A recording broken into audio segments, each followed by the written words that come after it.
Stand by. We're getting ready to go live. On TV, that is.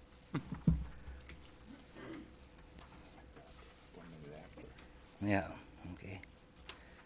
Good morning, everyone. Welcome to the Marquette City Commission agenda. Special budget meeting Thursday, May the 2nd, 2013. Meeting called to order at 8 a.m. in Commission chambers. Will you please join me in a pledge of allegiance to the flag? I pledge allegiance to the flag of the United States of America and to the republic for which it stands, one nation, under God, indivisible, with liberty and justice for all. Thank you, everyone. City Clerk, roll call, please. Yes, Your Honor. Commissioner Kambenzi. Here. Commissioner Coyne. Here. Commissioner Ryan. Here. Commissioner Snyder. Here. Commissioner Stonehouse. Here. Mayor Pro Tem Nemi. Here. And Mayor DePietro. Here. Let the record show all 7 commissioners present, please. Note of agenda changes, commissioners. Seeing none, approval of the agenda. Commissioner Ryan. Move the agenda be approved. Thank you. Second. Commissioner Stonehouse. Second.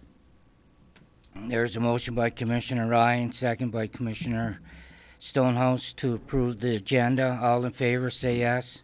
Yes. Opposed? Motion passes 7-0. Announcements.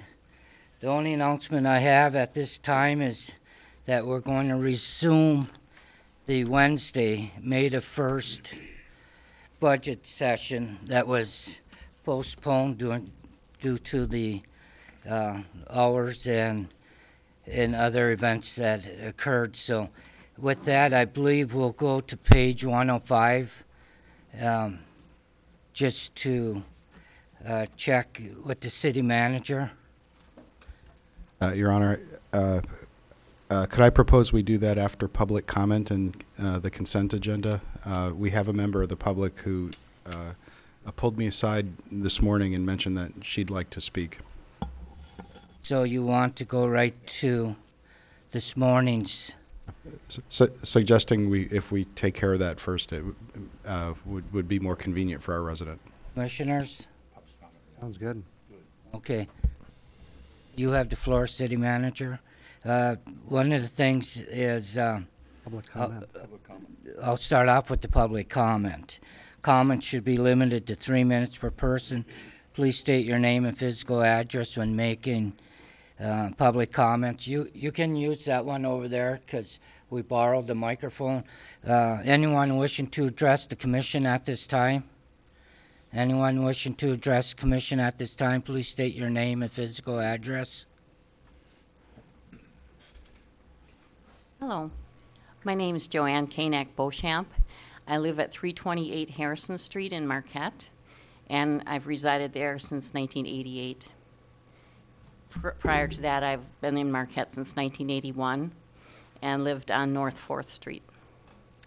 Well, I'm here this morning about the sewer and water bill. That bill has been raised 2 years in a row, and I have noticed it on my personal bill. I talked to the city manager about this bill, especially the sewer part of it, and he said it was due to an upgrade in wastewater treatment plant to make it more modern, but it's starting to create a burden to the residents of the city. I called and talked to the manager of the water treatment plant, and he said that the city was forced to do this to upgrade the system so that it meets federal standards. I can understand that, and I mean, we're all happy that our water's clean. But there are consequences to doing this, raising the rates. First of all, people can't afford to pay so much in their bill, so they're starting to conserve their use of water. I talked to the department head of the water department. He said they've already noticed this happening. And that's why they've raised the bill 2 years in a row, because they're not getting enough revenue from the bills because people are using less water. Some of the other ways are people are taking fewer showers or baths, reusing laundry rinse water, flushing their toilets less often. These are things that we're doing at my residence in particular. And not planting a backyard garden, which I am considering not doing this year. I did it last year, but that does require a lot more water usage, even with the outdoor meter that we have. And it's hard to keep up with this rising utility cost when you're on a fixed income, or you've had no cost of living raise, as I have not in 5 years, and no raise in my salary either. I went and looked at my bills to calculate how much per CCF of water the city is charging. And in January of this year, it was $4.78 per 1 CCF of water. In March, which I was surprised, it was $5.02 on my bill. Now, the sewer is determined by multiplying your water charge times a factor of 1.40 or 1.43, which I calculated as my March and my January factors. And I know in the past, prior to the past 2 years, the water and the sewer rate were on a 1-to-1 ratio. And now we're doing a 1-to-4 ratio for the sewer. And that's calculated only by the water use. I checked because we went to visit some friends in Tucson, Arizona in January, and I asked my friends about their water bill. And they said, oh, it's not bad. I think we pay $100 a month, but that includes our garbage and our water and our sewer and seasonal pickups of things, you know, garden debris. So I went online. I talked to them last night on the phone because I knew I was coming here today. And I also printed off some paperwork from the computer from the Pima County government. And in Tucson, Arizona, they are paying $3.52 per CCF of water. So they're paying $3.52 compared to our rounded up $5. And their sewer fee is determined by average water use of their 3 lowest months of the year, which are December, January, and February. Then that sewer rate is charged every month for the rest of the year according to their lowest months of usage. So the average sewer bill is $12.63 a month for a normal residence. Well, I calculated it out, and they said that an average customer uses 8 CCFs of water in Arizona at a cost of $40.81. That is times the $3.52 per CCF plus that service fee of $12.63, because this is just the average resident. So they're paying $40 a month for their sewer and their water. I have my bills here, and I'm paying $72 a month. And this was the one I just paid in March. And then in January, I paid about $90 for my water and sewer. So I was concerned about this, and I urged the board to not vote to raise this water sewer rate again, because people just can't afford it. It's been raised 2 years in a row already. And also, I have Lake Superior, which is a half a mile from my house. And in Arizona, as you know, it's a desert. So why are we paying more than they are in a desert for water? So, in summary, Lake Superior is the largest freshwater lake in the world by surface area, and it's the world's 3rd largest freshwater lake by volume. But we're being charged excessively for having this beautiful lake right next to us as consumers. Now, in my household, there's been between 3 to 5 people living in the house, depending on if the children have come back for a few months to live or what. But consistently, we have had 3 people residing in the household. Okay. Ma'am, we got 1 minute left. Okay, thank you. I'm going to wrap this up. So the water and sewer rates have been increased for the past 2 years to the point that residents are using less water to avoid the higher bills, which I know this is a fact because I've talked to the city manager about the water bills and also the head of the water department. This is causing a financial hardship for families on a fixed income and should not be raised any higher.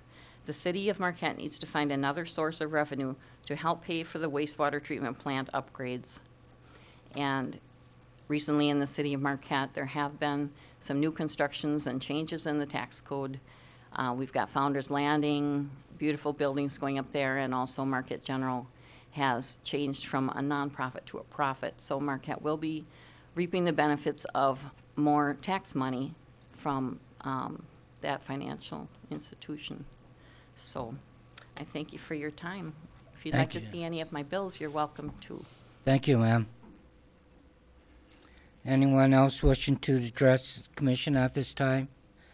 Anyone else wishing to address the commission at this time? Please state your name and physical address, please.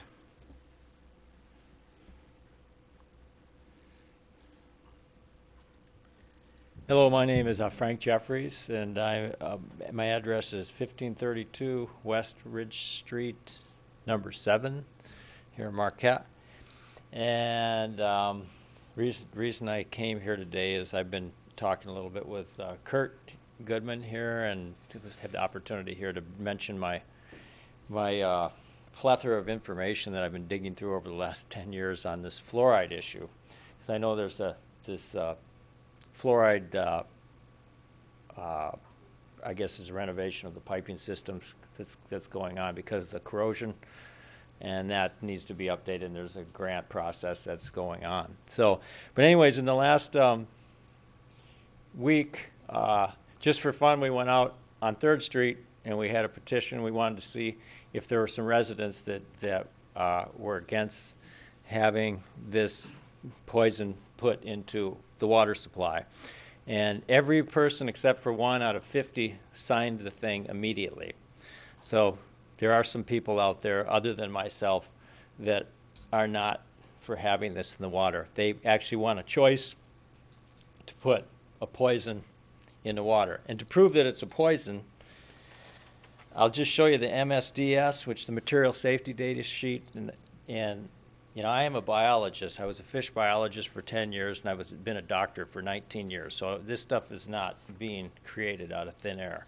The material safety data sheet on hydrofluorosulfuric acid says it's hazardous in contact with skin, eye contact. It's a corrosive irritant when ingested, when inhaled. It's slightly hazardous in the case of skin contact, and severe overexposure results in death. Okay? Potential chronic health effects include it's a carcinogenic effects, mutagenic effects, mutagenic for mammalian somatic cells, that would be us. Causes cancer when it comes in contact with cells. Okay, I mean, I can go on and on. Toxicity, substance is toxic to the kidneys, lungs, nervous system, heart, gastrointestinal, cardiovascular system, bones, teeth, repeated and prolonged exposure. Now this is from Science Lab. This is nothing that I created. I mean, I have a file. I mean, it's endless, the stuff. I don't know if you guys just go online and look around, and it's endless stating what this stuff is. It's an archaic policy. This stuff is, they put this in, the dentists, under good intentions 68 years ago into the water. And the reason they wanted to do it was because of contact with the enamel. It replaces, there's this thing's called hydroxyapatite, and when you turn the hydroxyapatite, which is in the enamel of the tooth, into hydroxyfluoroapatite, it makes it harder and a little more resistant to tooth decay, and they noticed this. But what happened was they thought, well, we'll just put a little bit in the water, and the tensions were good, and then when you ingest it, it would go into the teeth. But the problem is, according to Dr. David Brownstein out of West Bloomfield, Michigan, and a lot of other people, it's not supposed to be ingested and go into the cells. That's why it's not in any amounts. And what the body's doing is it's pulling it in, and it's going to the thyroid, and it's causing thyroid problems. That's what Dr. Brownstein has documented. And he's a cancer doctor, an MD. I mean, the information there is so much out there that the more you look into it, you'd really be surprised. And it's solid science, too. This is not quackery. Just to mention, so you have a little greater understanding on this, I mean, I used to work as actually an environmental scientist for several years, and I actually worked in Alcoa, the Alcoa plant. It's an aluminum plant. There's several of them. Most of them are down in Davenport, Iowa, on the Mississippi River. But those guys were having a huge problem with disposing of fluoride, and so they couldn't get rid of this stuff. It was actually poisoning and killing their workers. Some of them had horrible conditions with their connective tissue. They couldn't lift their arms, and I think many of them died. This stuff is really, really poisonous. So they figured out, I don't know who's being paid off or how it's working, but between the government that needs the money and the private industries, such as these huge industries like Alcoa, they worked out some deal so that Alcoa could contribute money somehow. And I don't have the paperwork on this. I've been unable to find a paper trail, but it is out there. But they were able to actually get some financing through these corporations to help them run the governments by putting a little of this in the water that might help the teeth. But there's always unintended consequences of medications and drugs. And I know this from being a doctor for 20 years. When you use medications, it helps the body. It helps the teeth in a small way. But there's always something that it's beating up. It's always drawing and robbing and pulling from other parts of the body. When you take ibuprofen, when you take acetaminophen, naproxen, these things beat up your liver and they beat up your kidneys, Sir, but they help you with one the more pain. minute, please. One more minute. Yeah, one more minute. So anyways, I'm trying to educate you a little bit on some of this. Hopefully, maybe one of these years, and I don't expect it to happen. I don't think our consciousness is ready for this to address this. But I mean, because we're just not mature enough, I guess, to deal with this, I guess. But personal choice is a big issue. People shouldn't be medicated without informed consent. It's a violation of all your rights. With any, and this is a medication. It shouldn't be in the water. And so that's a violation of a civil right. The CDC admitted that 1999 topical versus internal. It's only effective topically. I mean, I could just go on and on. It's not a natural mineral. It's a poison. It's hydrofluorosulfuric acid, sodium or a byproduct. What else? 1951. It's been in here for 62 years. Oh, and this was a good one I found yesterday. Breast milk has only 0.0001 parts per million natural fluoride for the baby. This stuff has, that we have in our water, about 1 part per million, between 0.7 and 1.2 parts per million, and that's 250 times the amount of fluoride in breast milk. So maybe God was completely wrong, just forgot to put 30 fluoride. seconds, sir. Okay, so I mean, so it's not a natural thing that we should be ingesting in our water and our coffee, feeding to our dogs, giving to our kids and our babies. It's not supposed to be there, okay? So one last thing, Paul Connet, C-O-N-N-E-T, under Red Ice Creations. That's the most recent guy that's come out with a great documentary on this. If you want further information, just trying to inform you guys. As you folks know, I am concerned biologically about this, and I hope you'll continue to look into it. Thank you very much. Thank you, sir. Yes. Anyone else wishing to address the commission at this time? Please state your name and physical address, please. Hello, my name is Melissa Mahaffey. I live at 119 West Arch.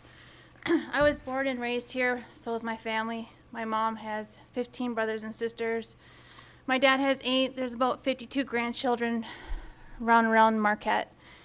1992, I joined the Marine Corps. And in the year 2000, I lived, I after I joined the Marine Corps. I was stationed in Camp Lejeune, North Carolina. I lived there for about 6 years. During that time, in the year 2000, I was at the age of 25. I was diagnosed with thyroid cancer. During that year, it was found out that the higher-ups were being told not to drink the water, but we weren't being told. And when I moved home, it came out about 4 years ago that the water in Camp Lejeune had been poisoned by the motor pool and the dry cleaners. Last year, it came to my attention about the fluoride in the water, and I started looking it up online. I decided then I didn't want to take any more chances because I'd already had cancer once, and I switched to Norway Springs water. Not only do I feel better, I drink more water. And I recommend anybody that drinks the tap water and lives in Marquette to switch to Norway Springs. It shouldn't be in the water. Fluoride should not be in the water. If people want it, you should get it free from their dentist. That's all I have to say. You Thank still have 1 minute left. It's bad. I mean, who knows? You see all these commercials on TV where you take these drugs and then 3 years later, if you had all these symptoms, call this lawyer. I don't want to get stuck with cancer again. I don't want to take any more chances. I mean, how many years ago was there a test done on this stuff to find out exactly what it does to the body? 30 seconds. Thank you.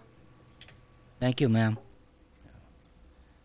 Anyone else wishing to address the commission at this time?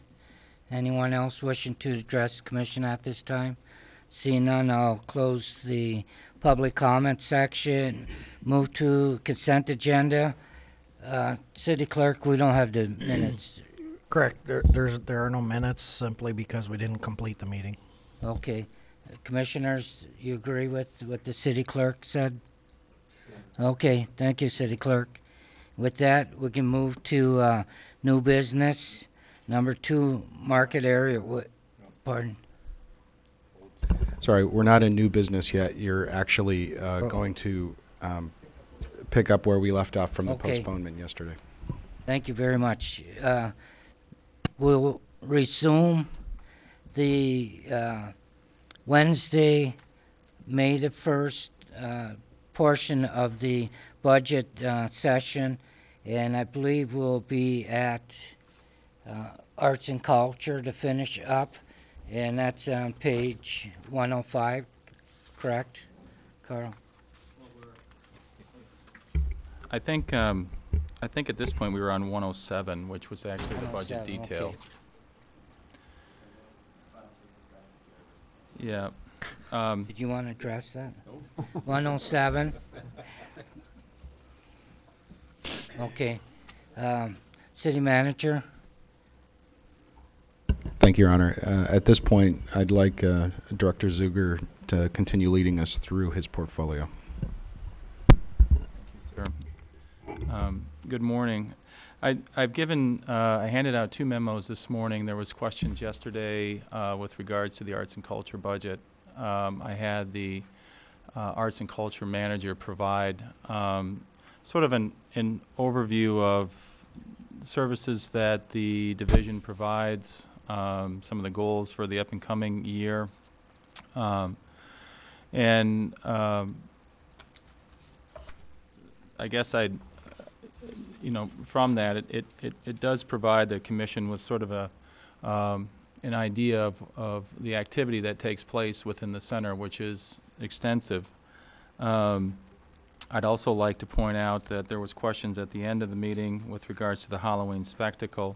The second memo that you received, there is a breakdown of that special event and how those dollars would be allocated out if in fact the budget is approved. I've also asked the manager to be available if there's specific questions, but I'll try to answer the questions as much as I can.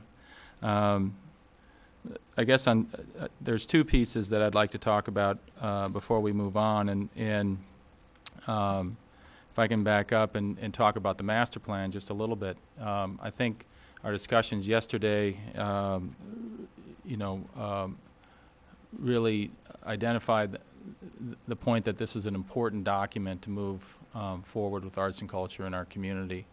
We're looking at a grant to fund that effort, that planning process. If the grant is not successful, and we're looking at several different options, you know, we'll have to find other ways to fund that. So I just wanted to bring that to your attention this morning, so you're very clear as to how we intend to move forward with it. Yep. Okay, thank you. Yeah. City manager? Yeah, let me be perfectly clear. If the grant's not there, then this is still a priority for that staff. This is then what they will be spending their time doing.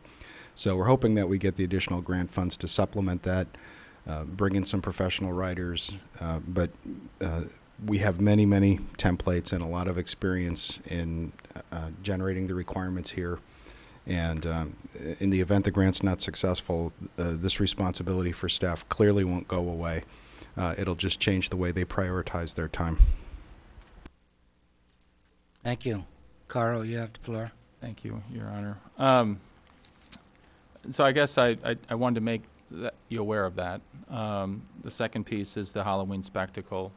We did provide you with details as to how the dollars will be spent if in fact the budget is approved, and we're available to answer any questions that you may have on it. Commissioners, any questions? Commissioner Stonehouse? If I can ask, I appreciate the overview of the Halloween spectacle, but I think what was at issue was the request for $5,000 to fund the spectacle, and trying to determine, okay, what are we spending the $5,000 on within the confines of the spectacle? In other words, where's the money going? And if we can get, I think, a short recap of that, it would be most helpful. Okay. It is on the memo. Right. It's a soccer menu, I thought. No. Yep, it is front and back, I Commissioner. stand corrected. Thank you. Commissioner Coyne? While Fred's reading that, I'd like to ask this question about that. Where did this budget originate from? The Arts and Culture Committee or from administration? Where did these numbers originate from? Well, we have a special event line item that allows support for special events in the community in arts and culture. Mm-hmm. Some of it came from that. It was a new program, and there was some support. I think there was a lot of... I guess I didn't ask my question clearly. I know there's a special event line item, but who then decided $3,000 for directors, $1,000 for materials, blah, blah, blah? Who decided that? Well, that's what we're proposing for this year. I know you're proposing it, but who decided it? You or the committee? The manager of the Arts and Culture Department or Division has recommended that as we move forward. Okay. Commissioner Schneider? Yeah, just curious, Carl, if you or Tina can answer this about potential partners for the upcoming Halloween spectacle. I know that we had other partners for last year's, and I'd be interested in knowing what kind of in-kind contributions are even speculated about and potential partners are interested in getting involved financially as well. Is it appropriate to have the manager answer that question? Hi, we're one of our partners, our biggest partner is the DDA. Last year they gave over $1,000 to this event. We spent just under $3,000. Of course, that does not include staff time. And this year the DDA will give $500, but in kind with their staff and their services and people on hand, that will be more. We're looking at talking to Northern Michigan University about providing bleachers for the event. And of course, Northern Michigan University's art department, instead of paying for lighting like we did last year, which actually ended up having some technical issues, those types of in-kind services. You know, the money basically is for the people that organized it. I was not the artistic director of this event. The people that organized it were paid $500 stipend each for hundreds of hours of work. And I think they wanted to show what could be done, and I don't think any of them would agree to do it, being working individuals for less than $1,000 stipend. It did take their coordination. I was being very conservative with that amount to put on an event of that size. And Mr. Stonehouse, Commissioner Stonehouse, that you understand, it's not for a one-time event. As I stated in the memo, it's an event that spans 2 months. It's a community process that puts this event together. And that process lasted 2 months of involving over 100 community members in projects and programs. Well, I appreciate the additional information. I'm definitely in support. I think that it's a small fee for an event that brings 1,000 people downtown and could possibly grow. In time, it's not something that I would like to see for the budget session, but in time it would be great as those partners get, flushed out more. It would be great sometime around August or so to just kind of see who stepped up as a partner financially and in kind, so that we get a clearer picture of the costs that are going into it and who's contributing what, just for our own peace of mind.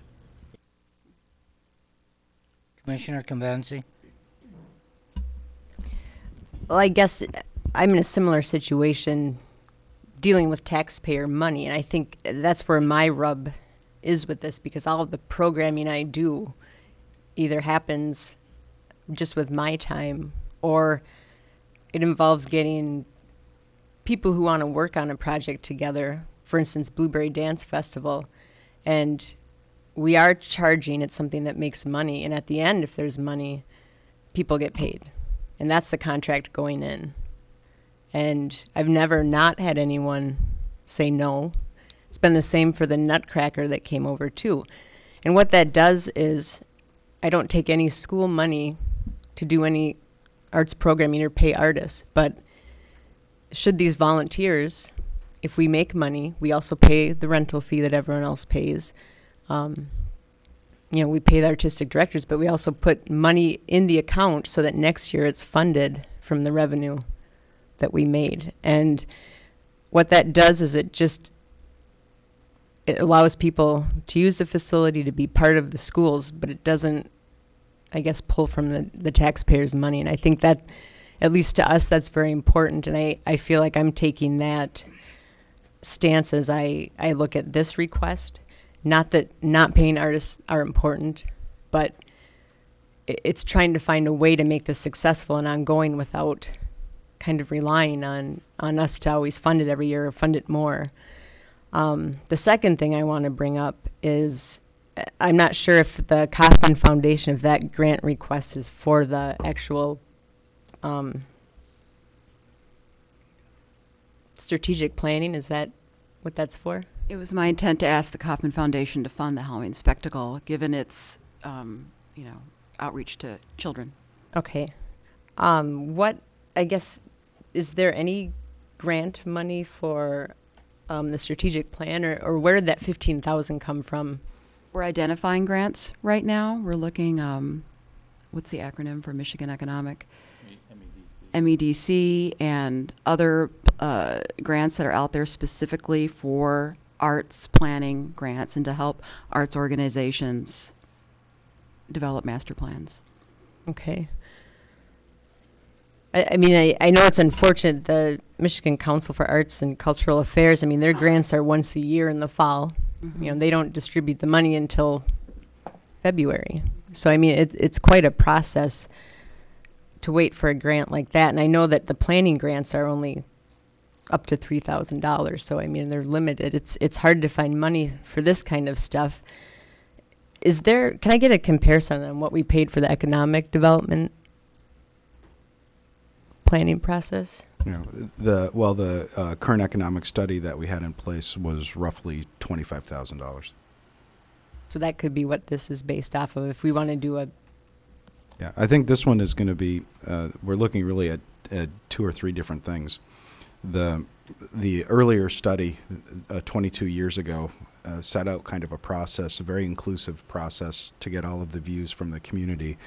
And from a continuity perspective, we'd like to preserve some of that process going forward. This is a little bit different animal than an economic development study, and we do a lot of planning here in the city.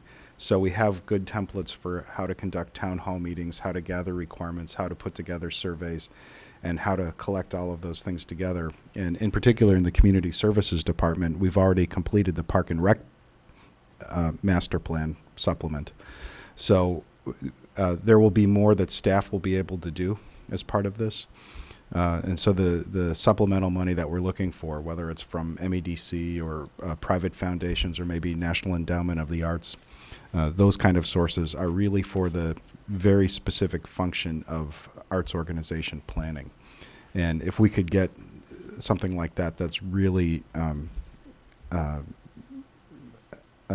going to provide that extra addition of maybe a professional, unbiased assessment that just inherently somebody doing it for themselves can't provide. But we have a lot of good models. We have a lot of good experience. We have a very active community. And we have a team who's going to be able to take this on. So the supplemental dollars are really just to help get that extra mediation, extra mentoring, extra writing. Okay, that's it. Okay, thank you. Commissioner Schneider? Yeah, I just want to throw something out in response to Commissioner Cambenzi's first comments. You know, I understand the position that you're in with Kaufman and that number of facilities are in as far as being able to put on events and recoup costs through ticket sales. But the Arts and Culture Department, particularly the Halloween Spectacle, one of the primary differences is it's essentially a public performance. So there's no way that they can actually recoup their costs. There's no fence, there's no walls, it's not something that you can really hold in private. If there was a way that we could charge admission, you know, I could see that, but when you put something on like this, we really can't charge an admission fee. And though it would be worth something thinking about, I don't want to hold their feet to a situation that that you can't really control in the same kind of realm. And I just wanted that to be in the commissioner's thoughts when thinking about funding one type of art program versus another. Commissioner Coyne? Well, thank you. Thank you for the explanation from the promotional fund and how this plan and request originated. That was helpful to me, rather than just have somebody say, well, let's give $5,000 for the Halloween festival. That doesn't make any sense, and I can't justify a vote. I also would support doing this for this year, and here's why. It is a promotional event. It was a very successful event, and by funding it for a year, I think we would increase the chances of it becoming an independent, self-funding event. Now, go back in history. The 4th of July fireworks were originally funded by the city, and because of budget, people were saying, I don't really know that the taxpayers should spend $20,000 of taxpayer money to shoot off fireworks. Well, now essentially the 4th of July is a self-funded, self-fundraising outfit, and it's a great thing. But it happened because of promotional seed money, if you will. So I think I would hope an even greater success this year, and then all the foundations and other funding agencies would step up and say, boy, this is really something. I want to participate and make this happen. And there are innovative ways to make money to support this, Jason. The 4th of July goes around and sells wristbands. I think once the Halloween festival is established and becomes a wonderful tradition in this city, people will support it, but should not support it by tax money ad infinitum. I think if it's going to succeed, I think it needs to become an entity of itself and not continually $5,000 every year. So I'm going to support it, but just this year, and hopefully I'll be here next year, and I'm not going to support it, okay? Other than it's a wonderful thing, and it should be supported by the community and by foundations who are there to make things like this happen that aren't going to happen because it's not appropriate to continue to use tax funds for that. So I'm going to support it, and I appreciate you telling us how it's initiated, and that's my feedback, that I'm not sure you should come here every year for that. Thank you. Thank you, Commissioner. I'll go Commissioner Ryan and then to Commissioner Kimbenzi. You never know when you sit in this chair what you're going to wind up advocating for. I didn't come here today thinking I was going to be the advocate for the Halloween spectacle, but I'm going to be. I'm going to vote for it this year and next year. You know, I think we have to decide whether or not this city wants to be in the arts and culture business. I think this is exactly what they should be doing. And I think also that, you know, this is another case of where it's not the destination, it's the journey. And it sounds to me like this is a 2-month project where a lot of people get involved, a lot of kids do things, a lot of people in our community get to participate in an art project which has an exciting conclusion, but it's getting there that makes it what it is. And I don't think it can happen without some support. And I also think that this is the kind of thing we should be doing. You know, we're in a sense providing some seed money to make it happen. It's not the Arts and Culture Department putting it on. It's bringing people in so that it works. So I like it. I'll like it next year too.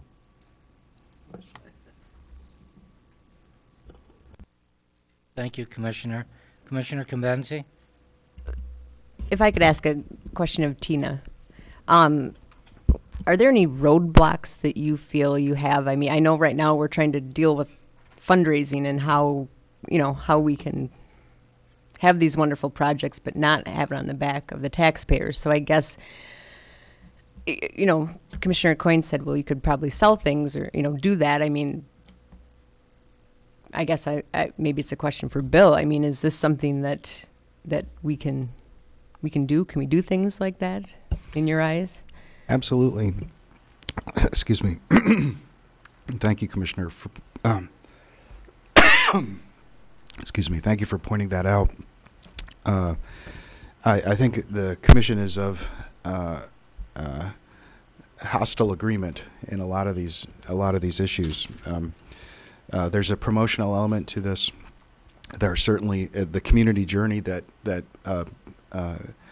supports a lot of these things is really facilitated by staff. We had a discussion yesterday where we were trying to define what is the vision for the city, what is the role for the city, and you've heard me say it many times, and the same is true for staff. We're really stewards of the process and the facilitators for that will. You know, we're not defining this. And as Commissioner Coyne pointed out, we've got a very rich history when the community truly enjoys and wants to preserve different types of events, that they will come together and independently be able to support this. And certainly, you know, in practice, there's elements of these things that might need a little bit of a push in the beginning. Sustaining that level of energy over time can be very challenging. And so the types of activities that we have in art and culture need different kinds of things at the beginning maybe than they do in the middle, or maybe as the originators of the event start looking for their succession planning and trying to find the next group of people to come in and do it. And so from what I've observed, it's not really unusual for these groups to, in the beginning, start something, then come to us looking for something maybe after the startup, and then go away for a little while and then come back with some new kind of need, whether it's because they're in a transition or they're becoming more successful or whatever that might be. I don't think there's really one size fits all, but they certainly have a lot of flexibility, and we have a lot of flexibility in how we provide that support. And so I think elements of everything the Commission has said this morning all will play in. And ultimately, it comes back to, as a promotional issue, what kind of things, if you think of this like, is it the responsibility of the Commission to stimulate the art and culture community from time to time with an infusion of resources, or is it not? Is it the responsibility of the groups to pay for their ideas, or is it not? Those are things that should come out of the study, but those are certainly the kind of questions that you would expect the City Commission to deliberate on. And I don't think there'll ever be a formula where that's an easy answer. I think it's going to be something that you're going to be looking at when we get to a mature process. Prior to this budget meeting, Tina will have come in with the chair of the Art and Culture Committee, and they'll lay out a portfolio of things that they want to do that year. It might be a working session, it might be a presentation at a City Commission meeting, but you'll get the opportunity to kind of say yes, no, maybe at that point in time. So it'll be less last minute like it is this year. But when that committee's functioning with all pistons firing on, as you've provided them with guidance to do so, as our administration becomes more comfortable in facilitating that, you'll get a chance to make that decision a little bit earlier, but there won't be a formula for making it. Well, I guess kind of going back to the fundraising question, I mean, that's one of the greatest things about the arts is that there's always supporters and there's always people that want to give money and make it happen. And I'm asking because right now I don't think we have a mechanism directly at the city where if I'm Mrs. Wilson and I think this Halloween spectacle is great, that I'm going to just say, here's $5,000. Well, you do, but the way the mechanism works is, unfortunately, if you just give the city the money, you won't get any tax benefit from doing that. And so most of arts are supported by these nonprofit charitable foundations, and they have criteria where they can evaluate whether or not, if you give me $5,000 and then I get a tax break, but I'm the artistic director, and so I get the credit for the money I donated. If I accrue the full benefit myself, that's not an acceptable practice. And so we don't have a mechanism to know if people who are giving us money are the ones who are actually getting the benefit from what it is they're doing. If you give us $50 because there's a concert somebody wants to put on, and then you go attend the concert and it's a free concert, in effect you've actually gotten the benefit of the money that you've donated. And so doing it with city government is a little bit more complicated. People can give us money, and estates typically give us money, and that can happen all the time. But depending on what the person wants us to do with the money and how they want us to spend the money, and if they're part of the plan for how we spend the money, it becomes a lot more complicated. And so the reason why all these private foundations are out there, the grant-making organizations are out there, is it's far easier for people to give to a private organization and receive the full benefits not only of that charity, but all of the authority and the legal compliance and the tax benefits from doing that than just giving the money to the city. And the other part about giving the money to the city, of course, is then it's all of the administrative rules that apply to the city. Gary's then becoming a fund manager for each individual event. It cascades then through the bureaucratic requirements to manage that money and spend it in a way, whether or not the commission approved it, that the donor intended it for. So it becomes, they can do it, they can give the government money, but it just becomes a very complicated thing, which is why we've been advocating, and it's far easier for people to work with organizations like that have been established already, Lake Superior Art Association, the youth theater groups, others like that. Well, I guess I'm going to say I disagree, because I think it's far easier for people who just want to give money and give it directly to the city. I mean, it happened all the time before. You can give money to the schools anytime you want for whatever you feel compassionate about. And we have a very clear policy that you can give money to us, but we may not tend to use it for that intention. And I don't know if we've ever not used that money for that intention. And the people responsible, I guess, for overseeing that money, it's not the finance department. but it becomes a source of security for the directors that then know what they have to plan and kind of move forward. And I guess to me, I see this as a major hang up right now, that right now people don't know what to do. They feel like they can't give. They don't know, I guess, what we're doing with the community foundation if we have accounts set up. And I guess I see no reason why people can't donate to an arts fund for the city and to help us support this stuff. And I wonder if this is making it harder for the arts director to really feel like she can take off and, kind of welcome this stuff, because that's kind of what the arts community is about. I mean, we raised $168,000 for a fountain. Yeah. And I mean, it came from people that just had a place in their heart for it. Let me clarify. We're always glad to take money, Commissioner.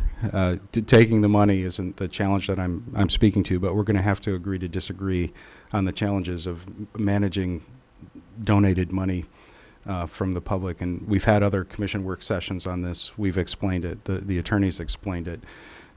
When you hired me for part of who I am, and I was a senior executive in the Internal Revenue Service for 4 years. I bring that experience with me here to the city government. I'm fairly familiar with those statutes, and we don't run like the school. We don't run like private nonprofits.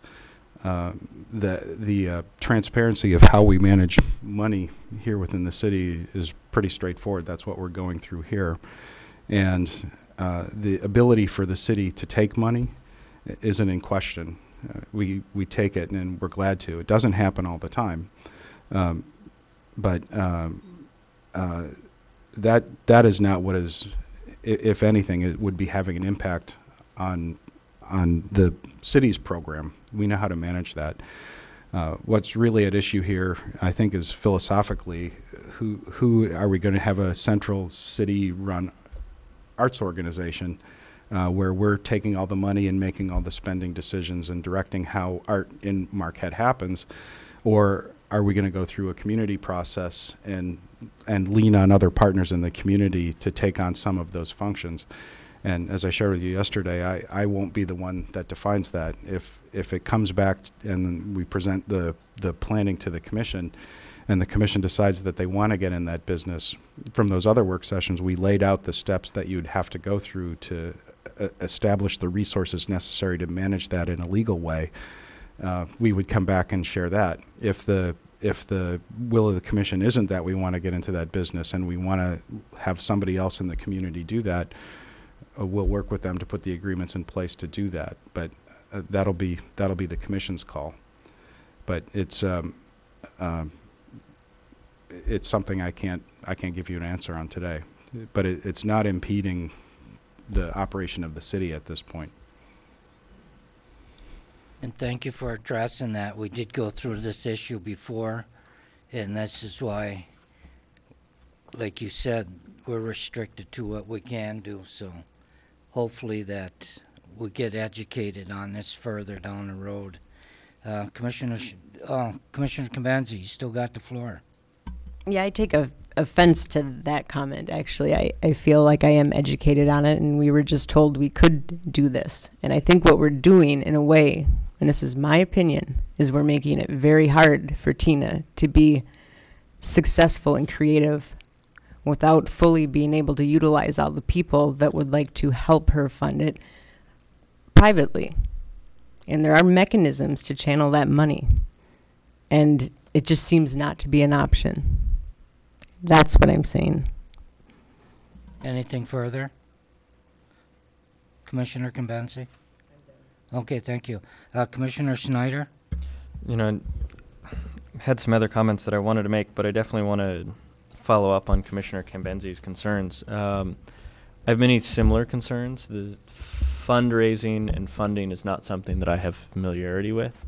I understand that that in her field, she has a lot of experience with it, and I definitely understand that our city manager has a lot of experience with regulations regarding this.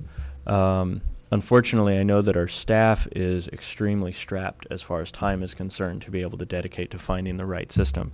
But I'm hoping that the commission and especially the staff hears me say that I think this is a fairly important issue for arts and culture, and I hope that we can force some extra time in for all of the extra time that you have to be able to find a clear way, because I think, it's not so much our confusion.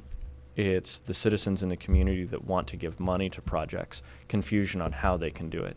And I believe that we're in a process of trying to figure out the right method for them.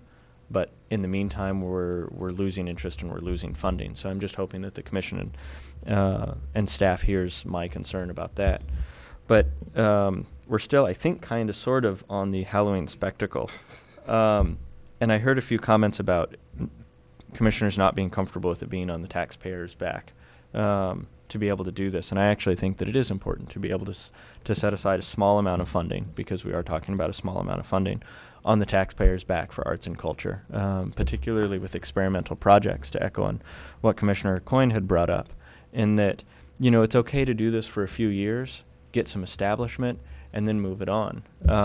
I don't like just 1 or 2 years, 3 or 4, just to make sure it gets within the community. And I would definitely support the idea of a long-term fund, $5,000, $10,000, that can go into experimental projects that are arts and culture related. But I also want to remind the commission that these things aren't just arts and culture, and that's what we're tacking on to it. But when you pull in, 150 people, you're pulling in performers who may end up going on to performance careers. You're pulling in lighting technicians and sound technicians and musicians and all sorts of things. So you're not only supporting arts, you're actually supporting job training, and you're supporting future economic development as well with it. So with that, hoping we can wrap up the Halloween spectacle debate soon. Thank you, Commissioner. Commissioner Nemi? Thank you, Your Honor. Well, I think the Halloween spectacle is quite a spectacle. And I would support it, and I would support also Dr. Coyne's proposal that it receive more private funding or participation. But I'd be willing to support city seed money to help it out. And I truly believe the city has a role to take its resources and support the arts and culture. How that's to be done, I like the hybrid model where we provide resources, but there's a lot of volunteerism, there's a lot of community support. Perhaps I guess I'm looking forward to the planning process that I hope we're going to undertake. I do have a question. Yesterday I made the motion to unfund the free concerts on Thursday, and perhaps Tina could give us a little background on where in the memo we got here, it says that essentially says that we don't need to support those at $500 a concert, but there was a proposal in the budget to support at $500 a concert. Could you perhaps address that issue? I did want this is, I think, a confusing thing about our arts and culture division. I wanted to remind the commissioners that we run a physical arts center, but yet we're also a division, like many cities have a division within the city. And a physical arts center has to have programming, and just so you know that when I'm developing programming, it doesn't have to happen inside the art center. It can happen outside the art center, but we do have to have programming, which kind of speaks to the Thursday night concert series, Halloween spectacle, all of those things. And most art centers receive about 5% or less from grant funding.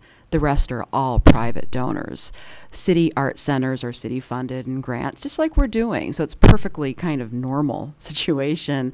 The Thursday night concert series, the Arts and Culture Committee feels, and has said so many times, that artists deserve to be paid. They're providing a service like any other business person. Artists are always asked to do things for free. That's where the music issue with paying those artists came up. $500 is very typical of what a group might make, and they would just like that the city kind of lead the way in their own programming as far as paying those artists. It's difficult to find fund. We can start searching for those grants. We're going to be writing more grants than we ever have at the Arts and Culture Center. It's going to take time to fund programs like that, but that's our intent, is to pay our artists and not ask professional artists in our community to always work for free. I guess a second question I have, and I don't expect that you can answer this, and I'm not sure. I certainly have no answer to it.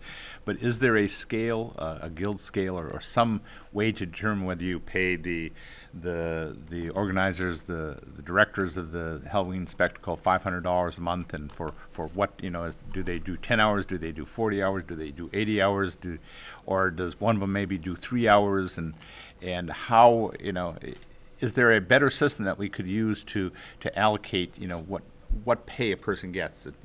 This I look at the bills payable and I see for this workshop maybe someone gets $50. For another workshop someone maybe gets $300. And I remember when we used to negotiate with AFSCME, the big thing that the staff rep would say, well, whether you require that the person be have a doctorate in physics or the person be a qualified bus driver, they get the same pay. You don't pay the physicist more because he's driving bus, I understand that labor is market driven. You have to pay them what the market will if you want to track them. But is there any kind of scale or any rhymed reason to how you determine pay for the various events and people that are paid? For workshops, that is basically to break even, and that's local instructors. It's based on the minimum number of students. We offer $25 an hour to our workshop instructors, and that includes no prep or development of their program. That's standard across most art centers in the Midwest.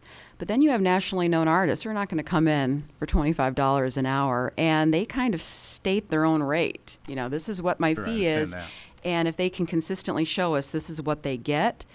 The arts are complicated that way because they're individual artists. They kind of state what they believe their fee is. For the $1,000 for the spectacle, I consider it a stipend because they're actually probably doing 3 weeks worth of work at a professional level, and it's still a stipend at $1,000. But I think it's a policy that we could look at as far as musicians, how we pay. We could do a study on that, and if we're going to enter into a contract with these artists, yes, I want to know what I'm getting in return for that $1,000 and what the minimum amount of time they're expected to be put in. I would definitely expect that from each of those artists. Okay, appreciate that. Thank you. Thank you, Commissioner. Commissioner Stonehouse?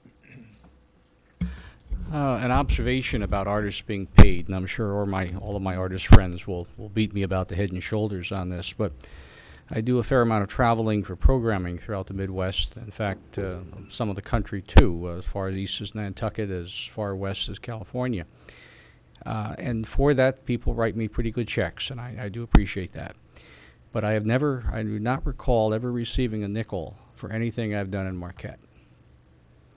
And I've always looked on that as being the home community. This is my home site. This is what I contribute to the community when I'm asked to do so. So I take a little view of artists valuing their time in their home city as opposed to what they may be valuing their time somewhere else. And again, that's only an observation, and I will be beat about the head and shoulders for that. The other observation I'll make is that we have all agreed that we're going to find a way to fund the planning session, the planning study on what arts and culture is, how it comes together, how it should work, etc. So maybe it's time we stop trying to do that now, because we've got everybody offering, myself included, how we could do things, what we could happen, et cetera, et cetera. But the reality is that we will have a professional study come in, professional planning session that will give us many of those answers that we're trying to kind of pull out today. And I think we can move on to other facets of the budget. Thank you. Thank you, Commissioner. City Manager? Thank you, Your Honor. Well, I say again, what we're seeing, I think, is some of the challenge of the differing views. I think it was said yesterday that there have been past city managers who just want to abandon arts and culture entirely, and that's certainly not what I'm proposing. There are constraints of the government form, and we've spoken to that as well. And I'm hopeful that we'll get the answers that Commissioner Stonehouse is pointing out. Just this morning, you've heard, do we want to use this as the as the center for programming and negotiating, and if we're not paying union scale, how are we going to manage that process to the journey, the collection of all of the different community elements that haven't necessarily in the past been compensated but are getting value out of their participation, and kind of everything in between. That won't be something we'll solve today. And to Commissioner Cambenzi's early dialogue, it probably won't be in my view, a one-size-fits-all kind of a thing. Different activities are going to require different kind of support. Some might require stimulus, some might require in-kind. I'm certain we'll get there, and the message that should be going out to the community and to the people who are interested in arts and culture is that by no means the city intends to abandon arts and culture, but we need to sit back on our heels and really decide what kind of an investment and what kind of a program and what kind of an organization we want to make in arts and culture, and who should bear that, and hopefully the plan will inform that. But the word should be going out. If people want to get involved, they certainly can get involved, and rather than be frustrated, they'll have an opportunity to bring their views to the table and help shape what that future is going to look like. Thank you. Commissioner Ryan? Oh, I'm probably going to offend my fellow commissioners, but we came here to write a budget, and we're an hour into this meeting today, and we're where I thought we had done this all yesterday. We haven't gotten beyond where we were yesterday.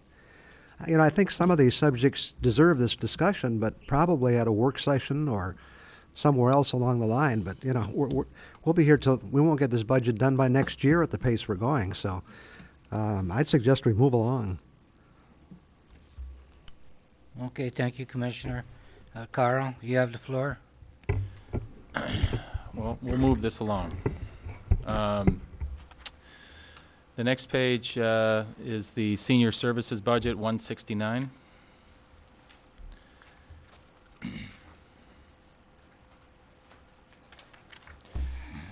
On page 169, you see the in-home services budget, 685. This is through the senior center. This budget is for providing in-home services to homebound seniors. I don't have anything new on this page in terms of what we're requesting for staff, and certainly we provide you with the program statistics. If there's no questions on that page, we'll go to Commissioners, 170. any questions on that page?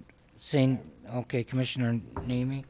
Not particularly in that page, but just kind of overall, have we ever done a study of the cost of providing service to the city residents versus the township residents, and compare the general, we obviously get money to provide service outside the city. Have we ever done a study to see whether we're doing that in a cost-effective manner or not? I guess I'd like to see that at some point to where we actually allocate the cost to the various, the home service of whatever, and break it down to show that, we're not subsidizing these with our millage. We're doing it without the county allocation or the UPCAP allocation or whatever. Just to comment on that, Commissioner, we do keep a separate set of books for our local millage. Okay. So we are not subsidizing township residents, with our local millage. Okay. Where would we see that? But we could cost out like what you said. Okay.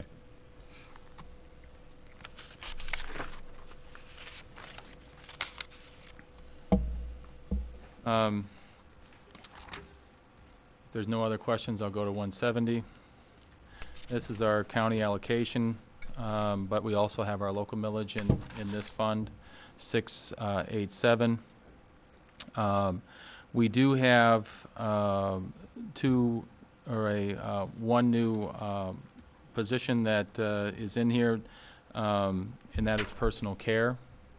And this is a very part-time position.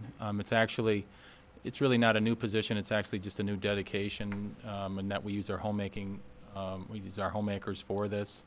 And it's for providing personal care. It's something that we started last year based on the demand. We had homemakers that were interested, go through the training through UPCAP, and we provide care to approximately two seniors So we have 2 clients at this point. In this fund, we provide for information and referral, outreach, health screening, education, and financial management, case coordination, and support, and homemaking services. I really don't, if there's nothing on that, any questions on that page? Commissioners, any questions on page 170? Then I'll go to 171. That is the budget detail. I tried to put the notes, as I said yesterday, as to anything that we saw that the commissioners may have an interest in. If there's any questions on this budget, certainly I'm here to answer those questions. Commissioners, any questions? Seeing none, you have the floor, Carl. Okay, then we'll go to the next budget is Lakeview Arena, page 173.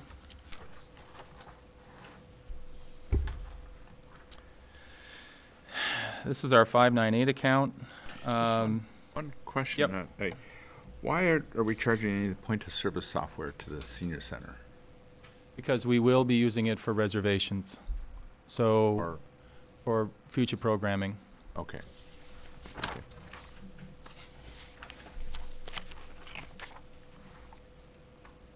The Lakeview Arena budget, I'd point out a couple things from a staffing perspective. Last year, we had 2 full-time employees that were, one was a heavy equipment operator and another one was a mechanic.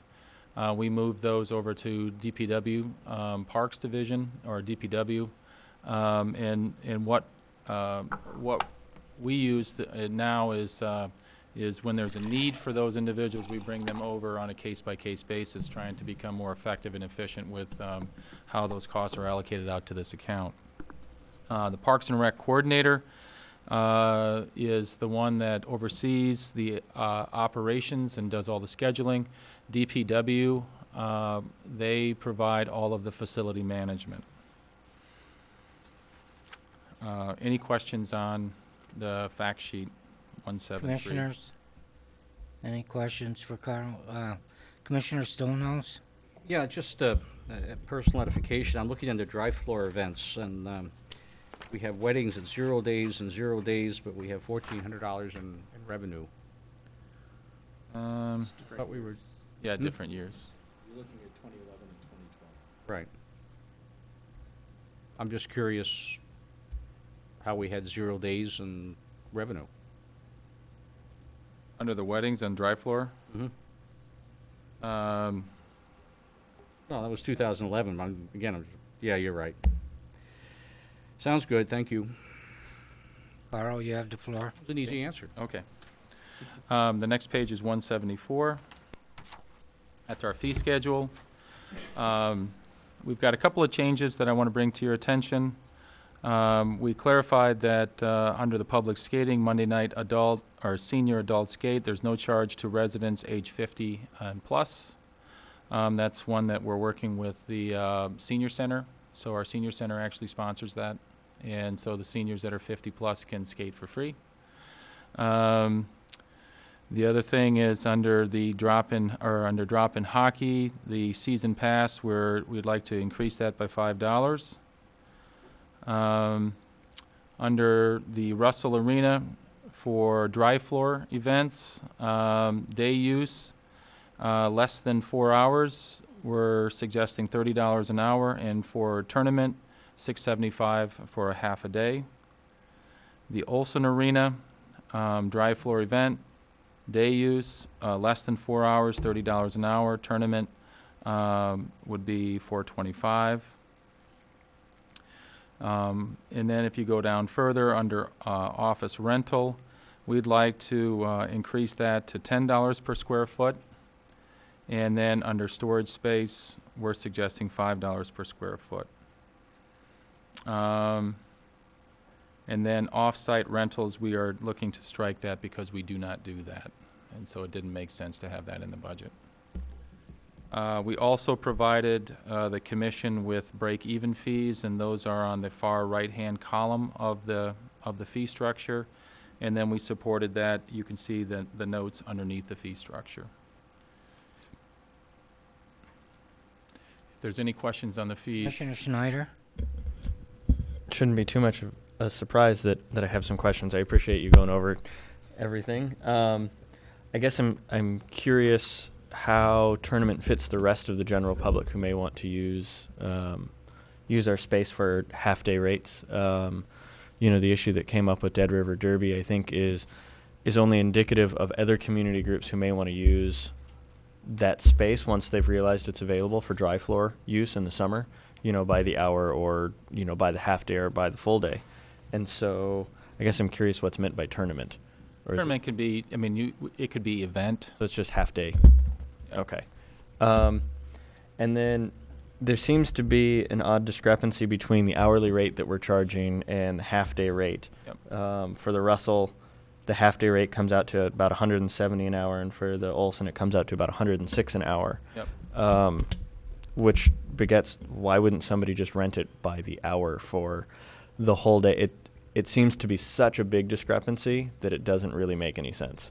Well, thank you, Commissioner. What we're looking at here is really for events. It does take a lot more coordination and a lot more work for our employees and the staffing, and that's why we've sort of identified it as tournament, or it could be event. We can definitely put that in there if that's what the Commission desires. Most of the time when we had these types of things occur, it requires, you know, it requires staff to provide assistance with bleachers, chairs, tables. There's additional custodial requirements of the building, far more than just if it's going to be used on an hourly basis by a user group that's going to come in, have very little impact to the building, and then, you know, be on their way. So that's how we sort of define it. That makes sense. I would definitely support just removal of the language of tournament, because I know that's our current user group that's made us realize we need to establish rates. But in many ways, I'm hoping that the Dead River Derby's use of the facility kind of cracks the door to the community and makes more of the community groups recognize that it's there and available.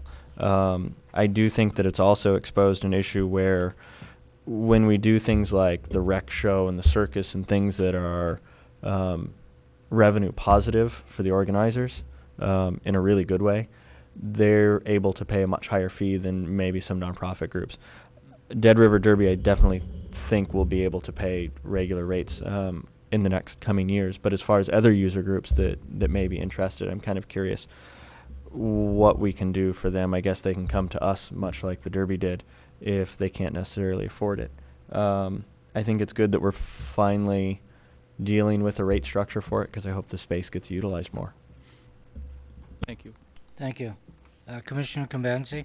Well, I have a question on the rental rates too, and it's mostly the office rental from $8 a square foot to $10 a square foot. And I see that the market analysis is 12 to 20. What does the $10 include? Does it include heat, water, lights, snow removal? Yes, it does. All services. All of that. And I guess the reason I'm asking, one, do you think we'll lose any tenants as we get closer to the real market value? Do you anticipate that? I guess I can't necessarily answer for all the tenants. I think that what you see, and when we looked at the market, being on the lake shore and the types of things that we offer in that building, I think they're getting a pretty, it's very competitive. I think when we looked at Northern, I think they were over $20 per square foot for office space, and so I think we're well within the market. And I'd also point out that I don't think we've touched this rate for some time, and so I think it's important for us to be looking at it on an annual basis and looking at what the market is, what the market value is. And then with the YMCA, I know that agreement was signed some years ago. How many more years are left on there? their agreement, I guess. City manager. Thank you, Commissioner.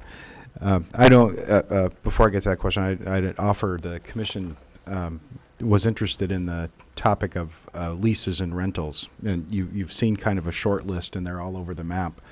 And many of the tenants we have live under kind of the same kind of agreements that you would see with fee relief. In exchange for improving the building, they'll get a lower rate. And once those contracts cycle through, then we try to get them back to market rate.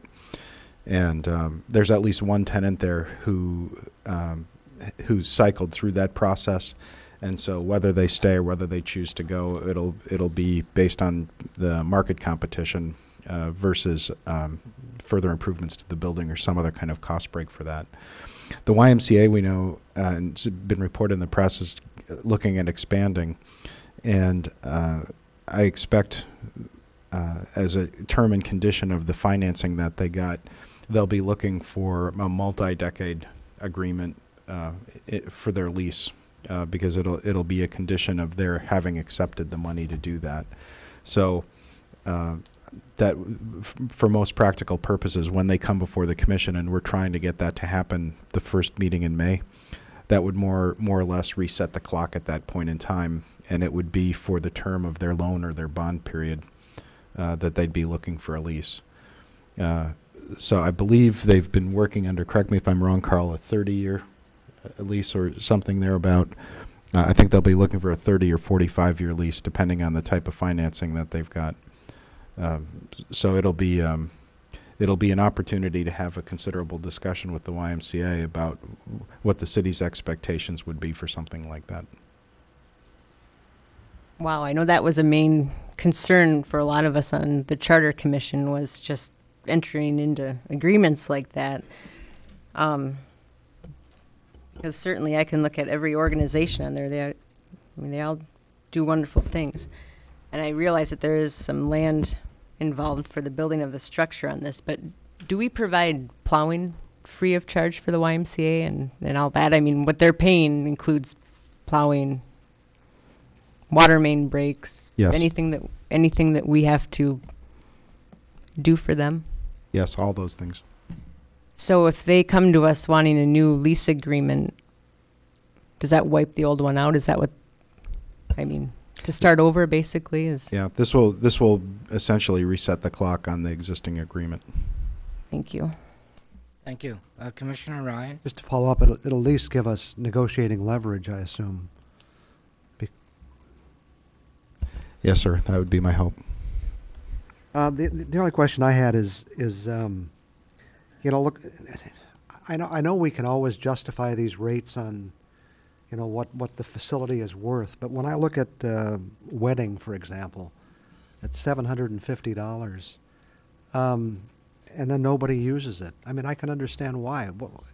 I mean, you get $750, you get the space. You don't get any service, right? I mean, we don't do anything. I think you can go to somewhere else and they'll provide food or they'll provide a lot of other things, I realize, for more than $750. My point is, I can't imagine, you'd have to be desperate to spend $750 just to rent that space. And in fact, no one did last year, kind of.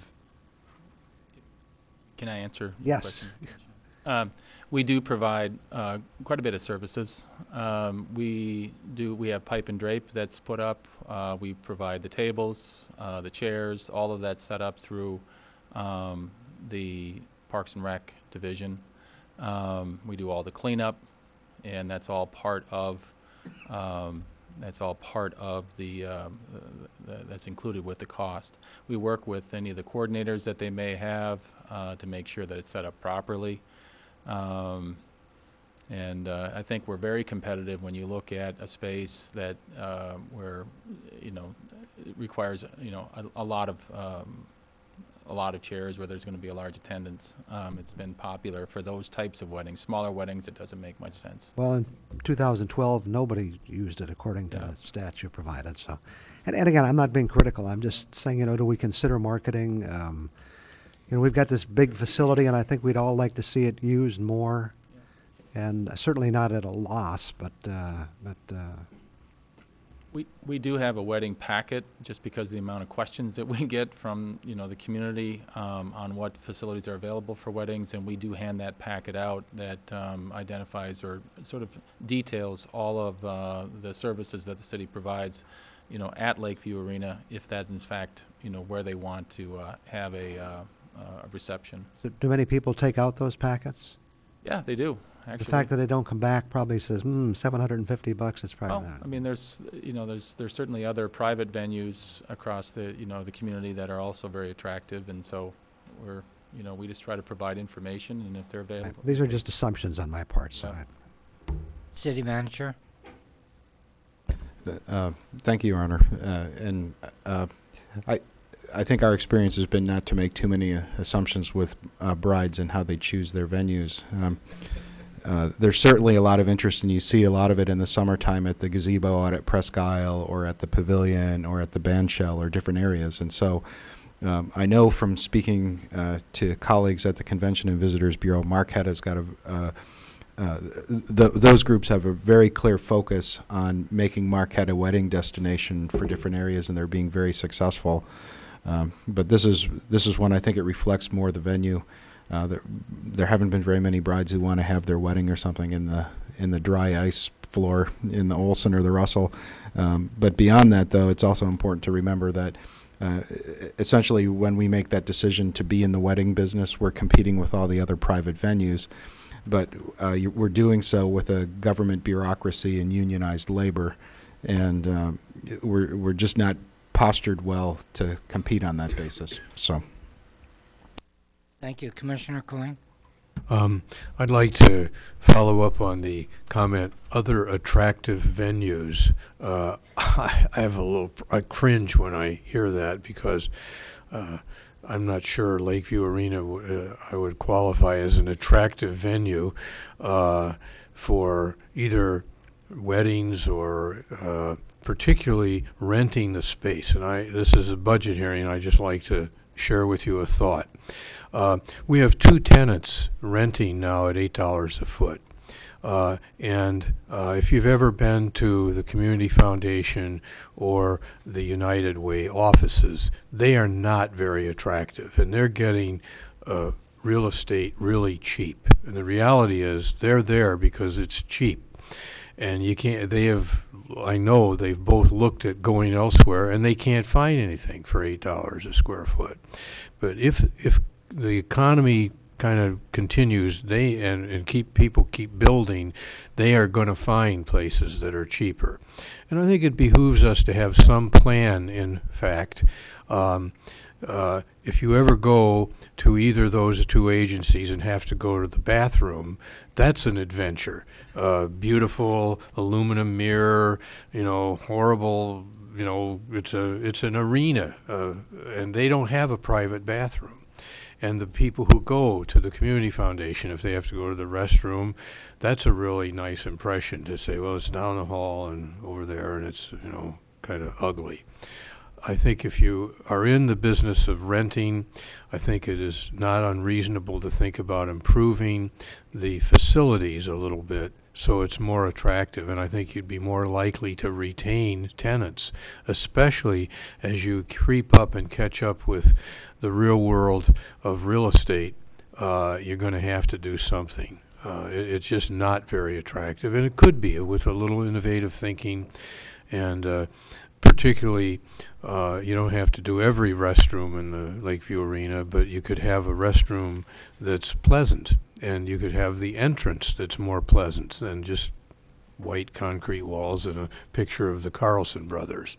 I mean, that's like, yippee, that's not very attractive in my opinion. So I think you should think about that as a business venture as well, and because this is a business, and we're losing money, and we're going to lose more money if the $10 gets closer and creeps to the 12. That's just think about that.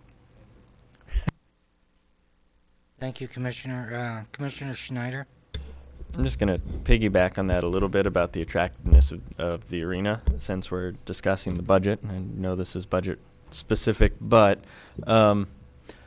You know, I think that's an issue. I think it's not something we can deal with in this budget, but I really hope that it's on our radar that the city of Marquette and what we've become and where we're going, we're in desperate need of a real convention center.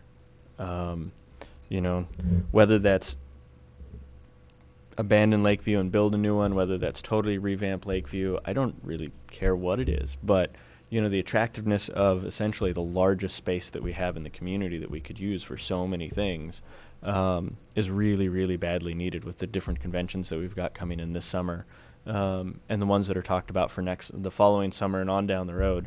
I think it's something we really, really badly need, and I hope that our budget now is starting to reflect where we want to go with it. That's it.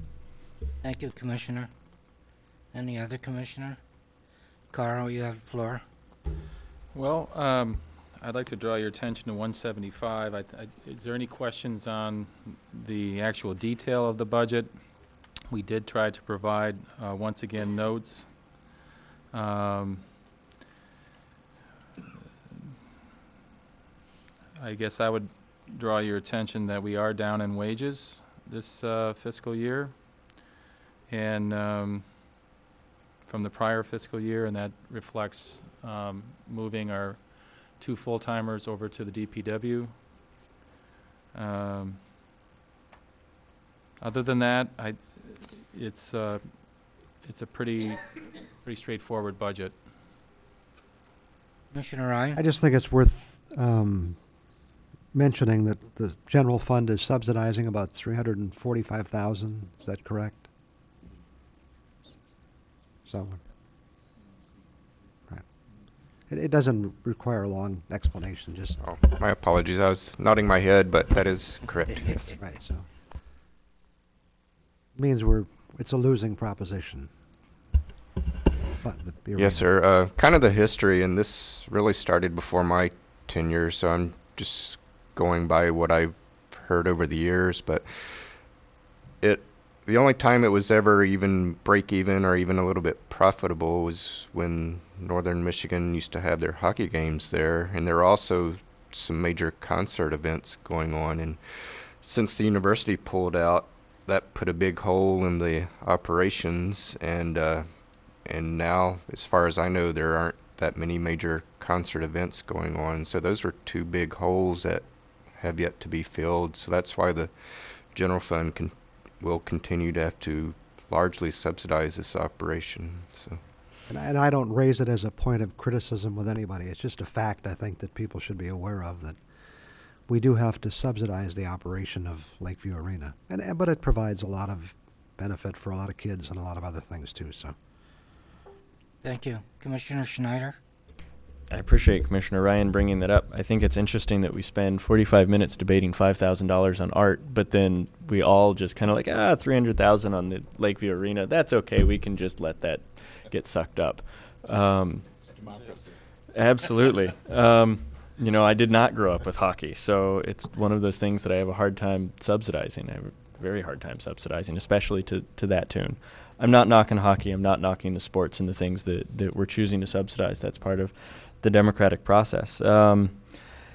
It's frustrating to see the priorities, especially when art brings in so much money into the state of Michigan. I think they said that the Arts Council had said that art, especially things like Art Prize and things like that, end up bringing more money into the state than all organized sports and hunting combined, which I found personally surprising. The numbers are interesting.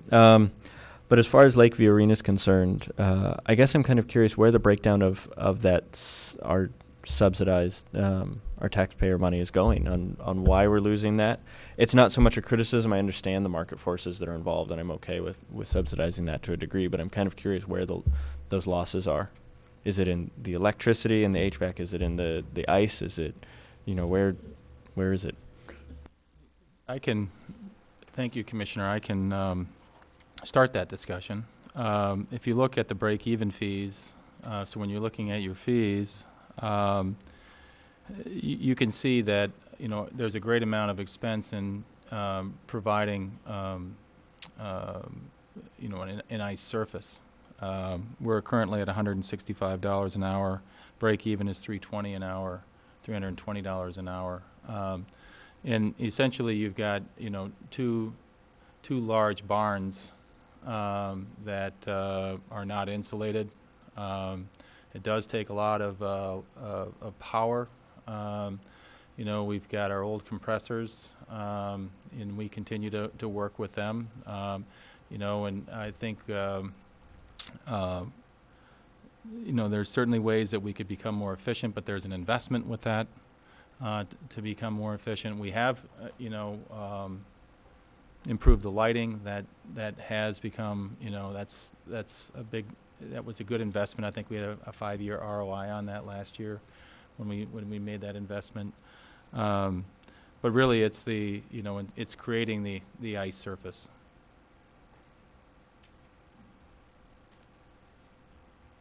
Thank you for the explanation. Just kind of curious on that, and I want to again thank Commissioner Ryan for bringing up the loss that we're taking on that.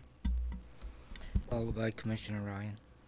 Well, I just want to say that I did grow up in a hockey family, so I know that there's no way we're going to ever not have hockey in this town. So just want to put that out there.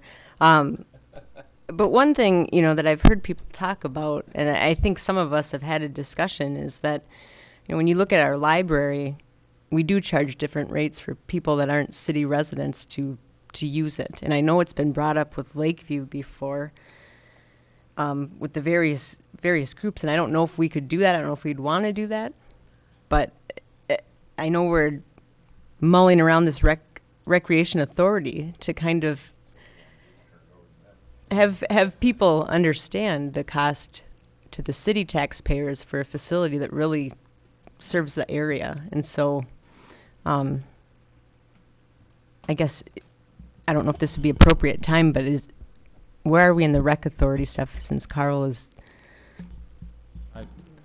My involvement with the rec authority has been writing the grant, and then I'm not attending the meetings. They do provide minutes, and it's my understanding that they are looking to develop the scope of work for the use of the grant at this point. And they've got until January 1, 2014 to provide the commission and the township boards with their plan.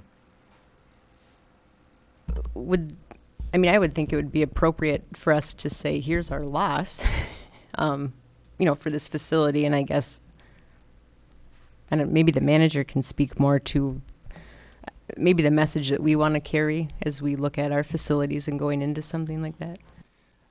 Thank you, Commissioner. I appreciate that. And, you know, again, this is another struggle in my mentoring that people have given me when I came on board that's been a point of contention for decades, that there are these shared assets that are largely paid for by the residents, the taxpayers here in the city of Marquette, but as a community, everybody enjoys the same benefit.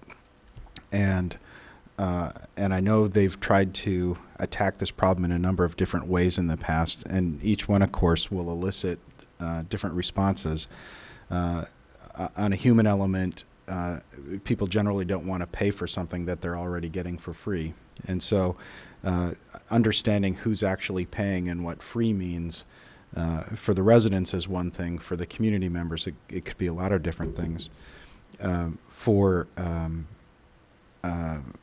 even things like taxes, there are going to be natural consequences in how you determine your fee structure, what people will do to respond to that. And I know there's been dialogue in the past about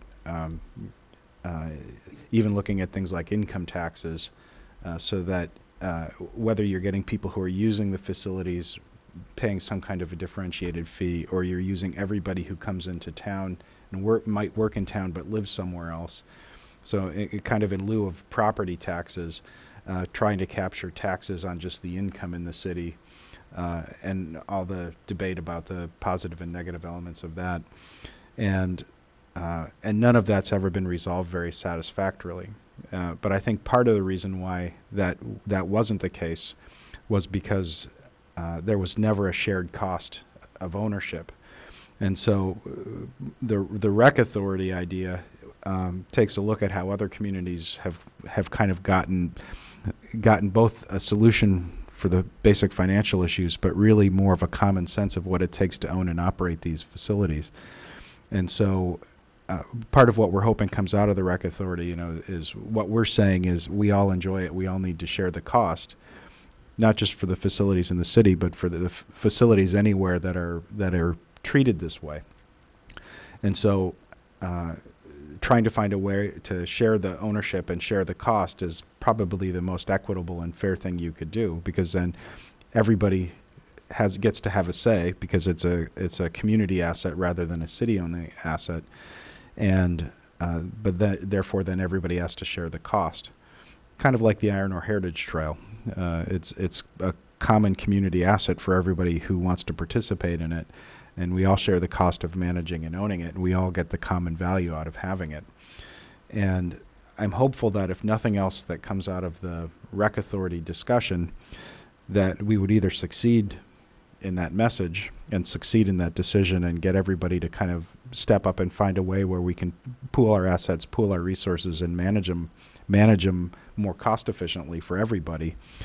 Or it'll give us the basis to say fairly definitively that when we offered the opportunity to everybody to share in the ownership, share in the say, share in the programming, share in the costs equally with the city and with everybody else who wants to be part of that partnership, when people say no, then it gives you, to me at least, the license to say, okay, your costs need to be a little different then, because we're bearing the full burden of owning and operating these, and you're only bearing the benefits of using them.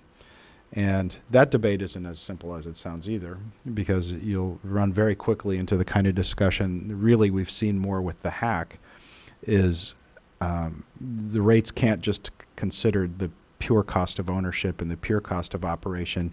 There are other benefits the community gets from having them here, which might mean, the additional community use of that facility allows everybody to have lower costs of operation, or the ability for the community to use that might not directly benefit the city from revenue standpoint, but it might make property values higher because the people who are visiting are eating at restaurants and going and doing these other things.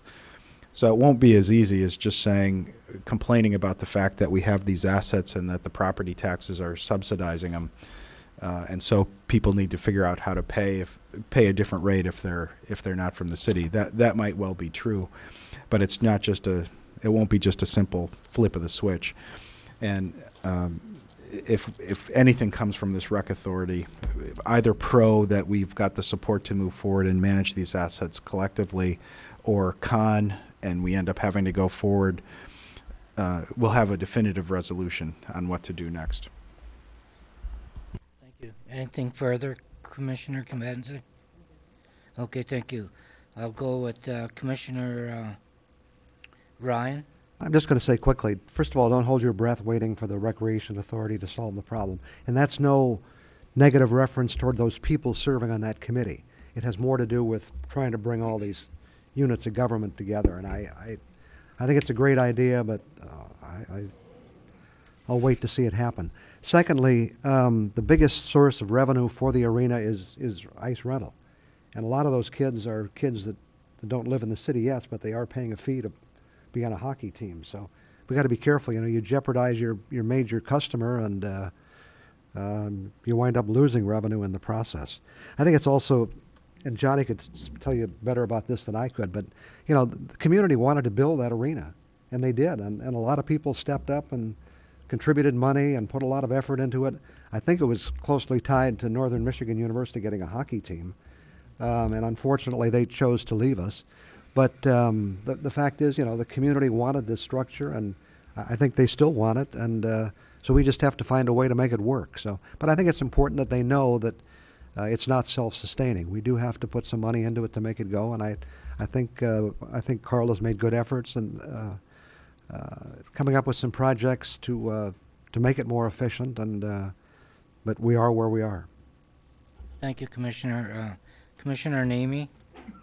Thank you, Your Honor. Just a quick question on the Monday night senior adult 50 plus. Does the senior center give the arena some sort of stipend to cover that, or? I think it's a great program, but I think they're, more. Last year they did. There should be some pay. However, it is adult skate, and it has been very popular. And we get, I think we've had as many as 50 skaters out there on a Monday night, and I would say the vast majority of them are under 50, and they are paying open skate rate. But the senior center doesn't pay anything for. No, they just organize it, do all the promotion, do the marketing for it. Seems like we should, charge them something for it. They've got the money. Okay. If I can add just real quickly. Go ahead. One of the things is that I'd want to bring to the commission's attention is that the city has been contacted by a AAA junior team that's very interested in Marquette. We've been working with them for about 6 months. If in fact if it does proceed as we anticipate, we would have a team here this fall, and we'd be looking for a multi-year deal, which would take up more office space, more ice time. I believe the last team that was here rented approximately $40,000 worth of ice.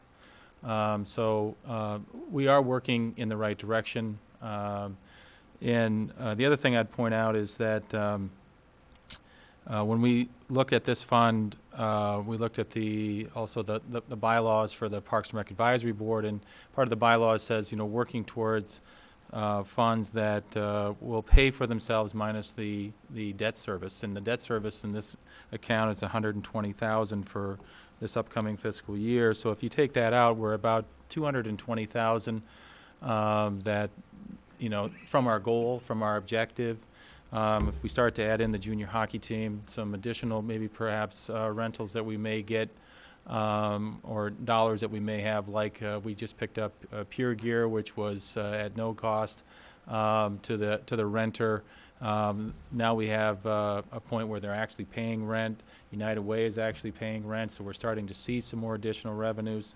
The other thing I would say is that we haven't necessarily looked into or had the staff time for the advertising piece within the budget, and you see that we have advertising fees in here. We've been discussing perhaps contracting someone to actually go out and work on behalf of the city to actually sell those advertisements. We just don't have the time to do that, and we're not getting anybody in the door. Perhaps it would make some sense to work on that. And certainly those have just been discussions. It hasn't gone any further than that, but there's always ways in which we can look at it from the revenue side and trying to bring in additional revenues to help this account out and trying to bridge that gap. And we're sensitive to it. We are. So. Thank you. Commissioner Nemi, anything further? Just one quick question. How much longer? How much longer do we have to pay on the Bondsday arena? I couldn't see it in the schedule. It must be buried in one of the capital improvement issues. That was part of the FY 2009 bond issue, which matures in 2024. Okay. Commissioner Stonehouse? Just an observation. None of the big athletic facilities like Lakeview actually ever pay for themselves, to my experience. For example, we're subsidizing Lakeview, throw a number on $400,000 a year. Last conversation I had with Northern, I think they're subsidizing the dome at about $600,000 a year. And at one point, we're trying to get the state of Michigan to take it over as a state facility and have Northern operate it for them.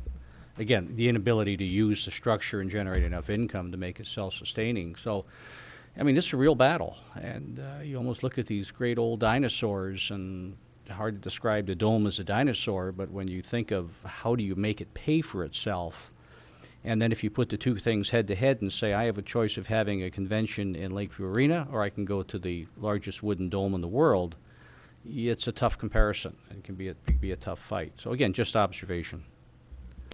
Thank you. Commissioner Ryan? I won't prolong this, but I would strongly endorse the idea of having someone go out and sell those advertising projects for us. I really think that's the direction you should go. Carl, you have the floor. If there's no other questions, then we'll go on to the next budget, which is the Tourist Park 508 on 210, page 210.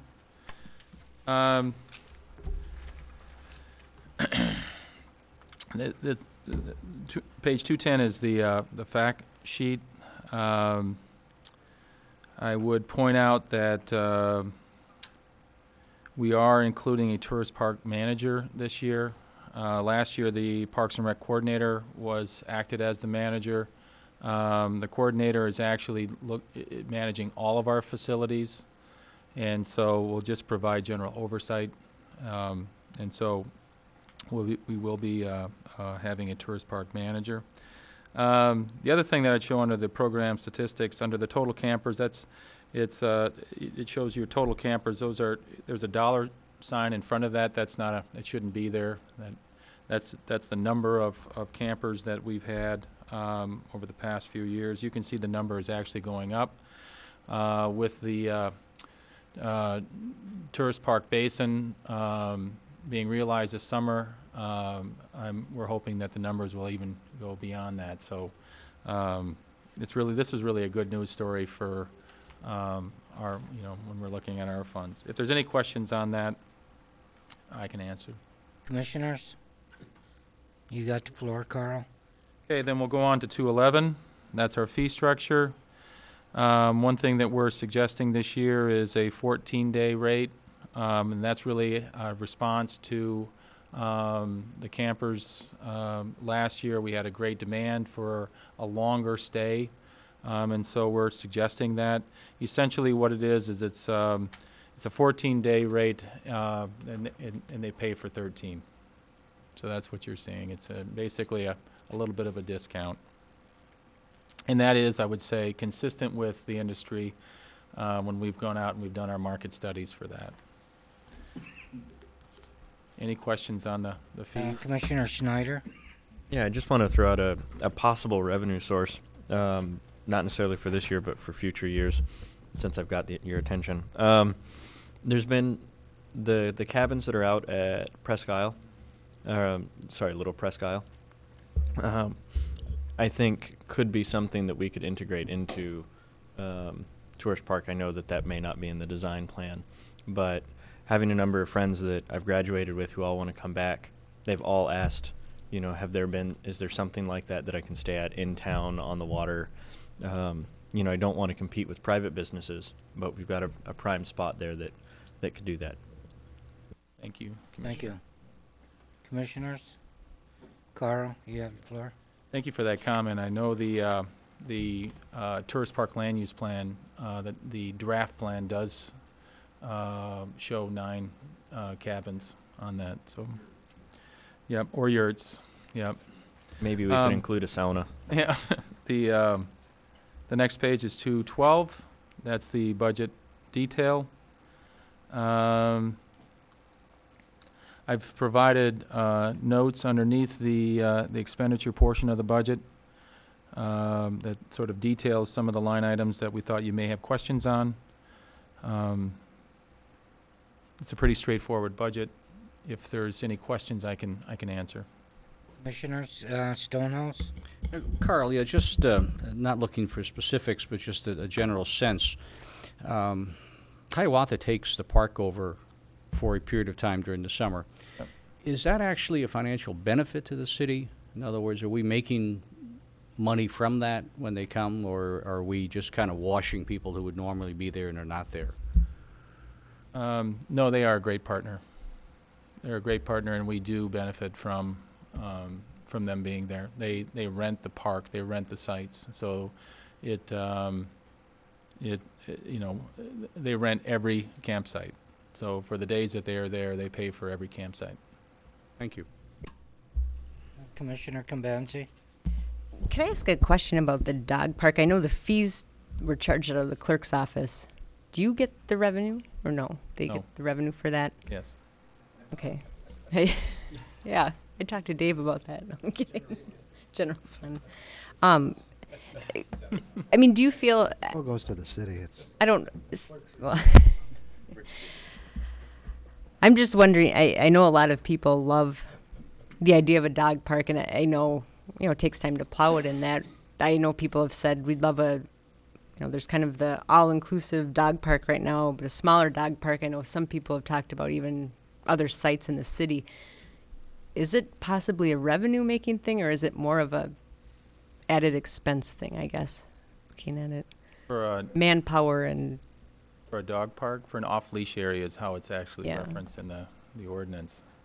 Well, it depends on, I guess it would depend on what infrastructure is actually, available with what area is being looked at or proposed. You have to have a water source.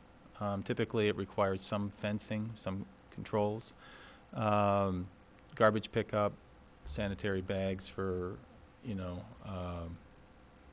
so it depends. I guess that it depends on what the community would consider.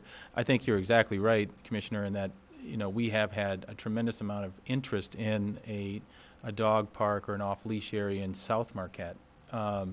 And so we've kind of looked at some areas, and we'd have to look at it further and see what, like I say, what utilities are available, because it does require water and perhaps fencing.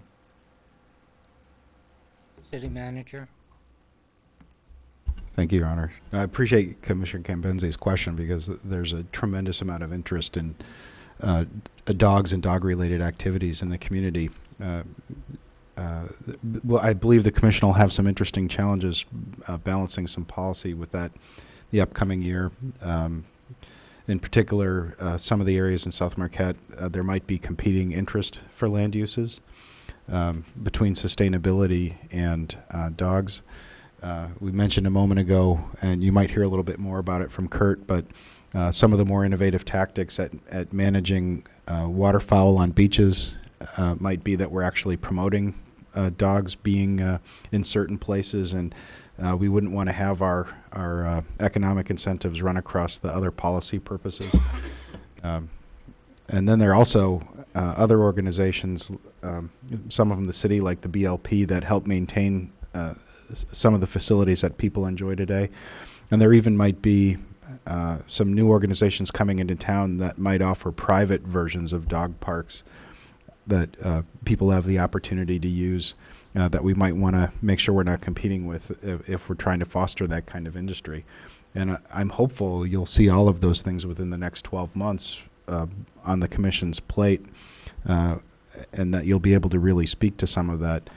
We've really been, apart from just providing the basic infrastructure, not focusing on the full cost recovery of that, because really what it comes down to is, depending on where you're at, are there garbage bags or doggy bags available? Are there waste facilities to throw them in? Is there water available for during the summertime so that they're not overheating? Are the paths being maintained in the wintertime? That's largely been not something that we've been building into the license fee so far. Commissioner Cambenzi? Okay. Commissioner Schneider? Okay. Commissioner Ryan? Yeah, on the matter of the budget for the tourist park, I see number one that we're break even is what we're proposing, pretty much. Right. You actually see in this budget that there is a reserve. So at the bottom of the expenditure portion of the budget, you see addition to reserves 15,205. Right. For the fiscal year. So we do see a reserve at the end of the year. Okay. What I also see that we're, and I continue to believe that this is just has so much potential. I think with the way people operate today, urban camping is just what a lot of people are looking for. I know some want wilderness, but to be able to camp and go and eat in a great restaurant and do a lot of other things. And I see we're at like 41% of capacity. And I know that that's skewed by early season, late season. That's a big part of it. But my point would be, I would think it would be worth investing some money in marketing. And I really do. And I know it's not something cities typically do. But I think marketing that tourist park, could be a real benefit to us long term. I think trying to work with the Convention and Visitors Bureau could be an asset. I know they're mainly concerned about the hotel industry because that's what pays their way. But, I just think we have so much potential here. And I think we have great staff, and I think, people are really love this place. And so, and with the water returning, it's going to get even better. But I do think marketing, and maybe even trying to work with some local people to come up with some marketing ideas, have a contest, do something, but to get the word out there, because this is an outstanding place. Thanks. Thank you, Commissioner. Commissioner Coyne. In follow-up to that, particularly the marketing is going to have a significant positive impact once we implement the new plan for the tourist park. And I have an RV and travel all around the country, and the majority of people who use RV parks use these trailer life guides, and we do not appear in that as a rated campground. And the tradition is if you see a campground listed and there's no rating, there's a reason. It's usually crappy. So that's a subliminal message you're giving to the RV community. You're not rated, and you ought to be, okay? Because it's an excellent campground, and it's going to be better when we get better bathrooms and more hookups and so forth. And if this were your business, you would be in trailer life and Woodall's, no question.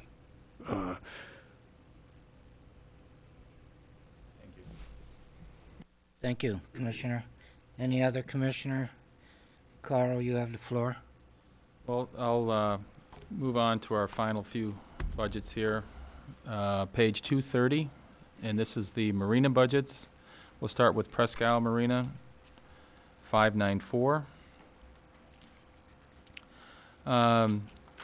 What you will see on the fact sheet, which is different, it's the same number of employees as we had last year. So there's really nothing different. There's really nothing different on the fact sheet. If there's any questions on that. Yep. Questions, commissioners? Commissioner Stonehouse? Yeah, Carl, can you explain, because this is different this year, where the marina manager is now a part-time employee as opposed to, I shouldn't say part-time, but isn't there an hour restriction as opposed? No, that's... You're still at 40 hours? Yep, it's they're considered a seasonal employee. Okay. Our permanent part-time employees are limited to 29 hours, but our seasonal employees can work full-time. Because there was some discussion on that earlier, I thought. Yep, where, yep, okay, and that's been up. resolved. Thank you. Thank you. Yep. Commissioners, anything else for Carl? You have Okay. floor, Carl. The next page, 231, are the fees. I think the commission has already weighed in on this, and we actually have established our fees at this point. The only thing that it would not be that the commission would have to approve, or that they would approve with this budget, that they haven't already done, is the winter boat storage rate. We have been charging 75 cents a square foot, and we're suggesting going up to $1 per square foot. Commissioner Coyne? It's a square foot. Oh, okay, the area in the lot. Okay. Yep. Commissioner Coyne, you have the floor. Well, just a couple of things about the square foot thing, and about storing them. I just relate this because I've had two people complain about actually storing the boats there, and also storing the equipment there over the winter that was used and has been used to repair the breakwater. That the question was raised, the aesthetics of that, and are they paying, and is that what the intent of the commission was? And it's kind of, you can see that escalating to even being worse than it is now. And I wonder if the commissioners are comfortable with the storage of boats there over the winter, and does it cause problems in the fall and the spring in terms of parking, etc. I just raised that as an issue. And the square footage, is that calculated by the maximum width of the boat and the length? Or, I mean, do you have to get a PhD to figure out the square foot of the boat? No. Our marina manager does the measurements, and then he sends them in, and it's basically the width times the length, the full length, of the boat.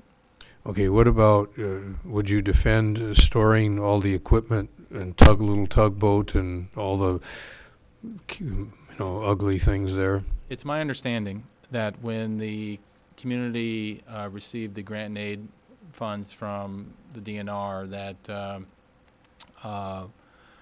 part of that understanding was that the parking lot would be, a portion of the parking lot would be used for, marina uses, including winter storage. It was my understanding.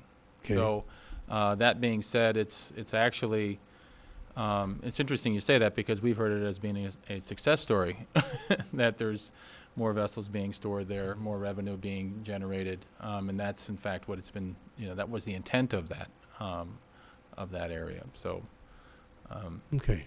First, I've heard of it being a complaint. I'm not complaining. I'm raising the I issue understand. because people are complaining, and I wonder if the commission has any guilt or pride in the whole thing. Okay. Commissioner Stonehouse? I think Carl's exactly right. I can remember being on the hack for a long time, and it was always in the fee schedule, the ability to store boats there, and we just never did. So that had always been there. But I've got to say, too, that I've never had anybody complain to me about the boats stored there, only from the extent of, I hope they're paying. And the answer was, yes, they are, and they're paying what is arguably the going rate for the area. That's about what I pay behind, not Sails Up, Dockside Marine for my boat. So the rate has been equal to what commercial rates have been. It's a great source of income to the city, as I see it. It's found money, in effect, because during the winter when they're there, we're not using that property for anything else. It is a marina. Boats do live in marinas. We were fortunate enough to be able to work a public-private partnership with Pete Frazier to bring the mobile crane in. That does limit where you put boats and how you move boats. So I think it's working out very well, and I'm happy to defend it to anybody or any citizen. Thank you. Thank you. Commissioner Convenzi? I was just going to kind of say the same things that Commissioner Stonehouse did. I guess I never look at it as a blight, but kind of where they belong when they're not in the water. So I actually had no idea we were making revenue off it, but when you go and rent a 10 by 10 storage space, I think you pay $100 a month. And I mean, this seems like a great deal, but if you say it's kind of the going rate, in response to Commissioner Coyne and what he's heard, I can't see us filling up the whole or half the parking lot every winter, but I think right now it works probably pretty well, and it's probably with those bigger boats easier to keep them as close to the site as possible. So that's it. Thank you. Commissioners? Ryan? Are we on the budget page yet? 232 is the budget page. Can we be? Yep. Can you talk about the increase in expenditures for this year? Where's that mainly coming from? It looks like salaries and wages are up fairly considerably. Yeah, it's going up slightly. It was in FY 12-13 it was 130,775, and what we're recommending is 131,060. So you're seeing an increase for the 12-month fiscal year of about $300.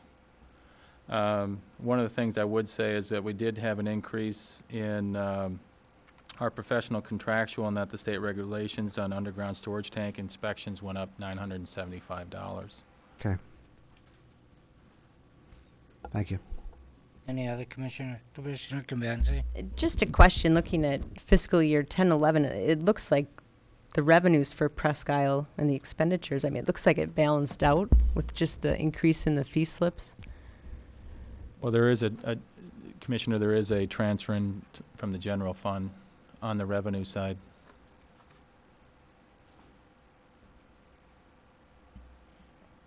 Commissioner Convenzi? I guess I would have expected that to be a lot more when we look at how much we're subsidizing or what it costs. I guess I would look at least that year and say we're not doing that bad. So. Okay, thank you. Carl, you have the floor.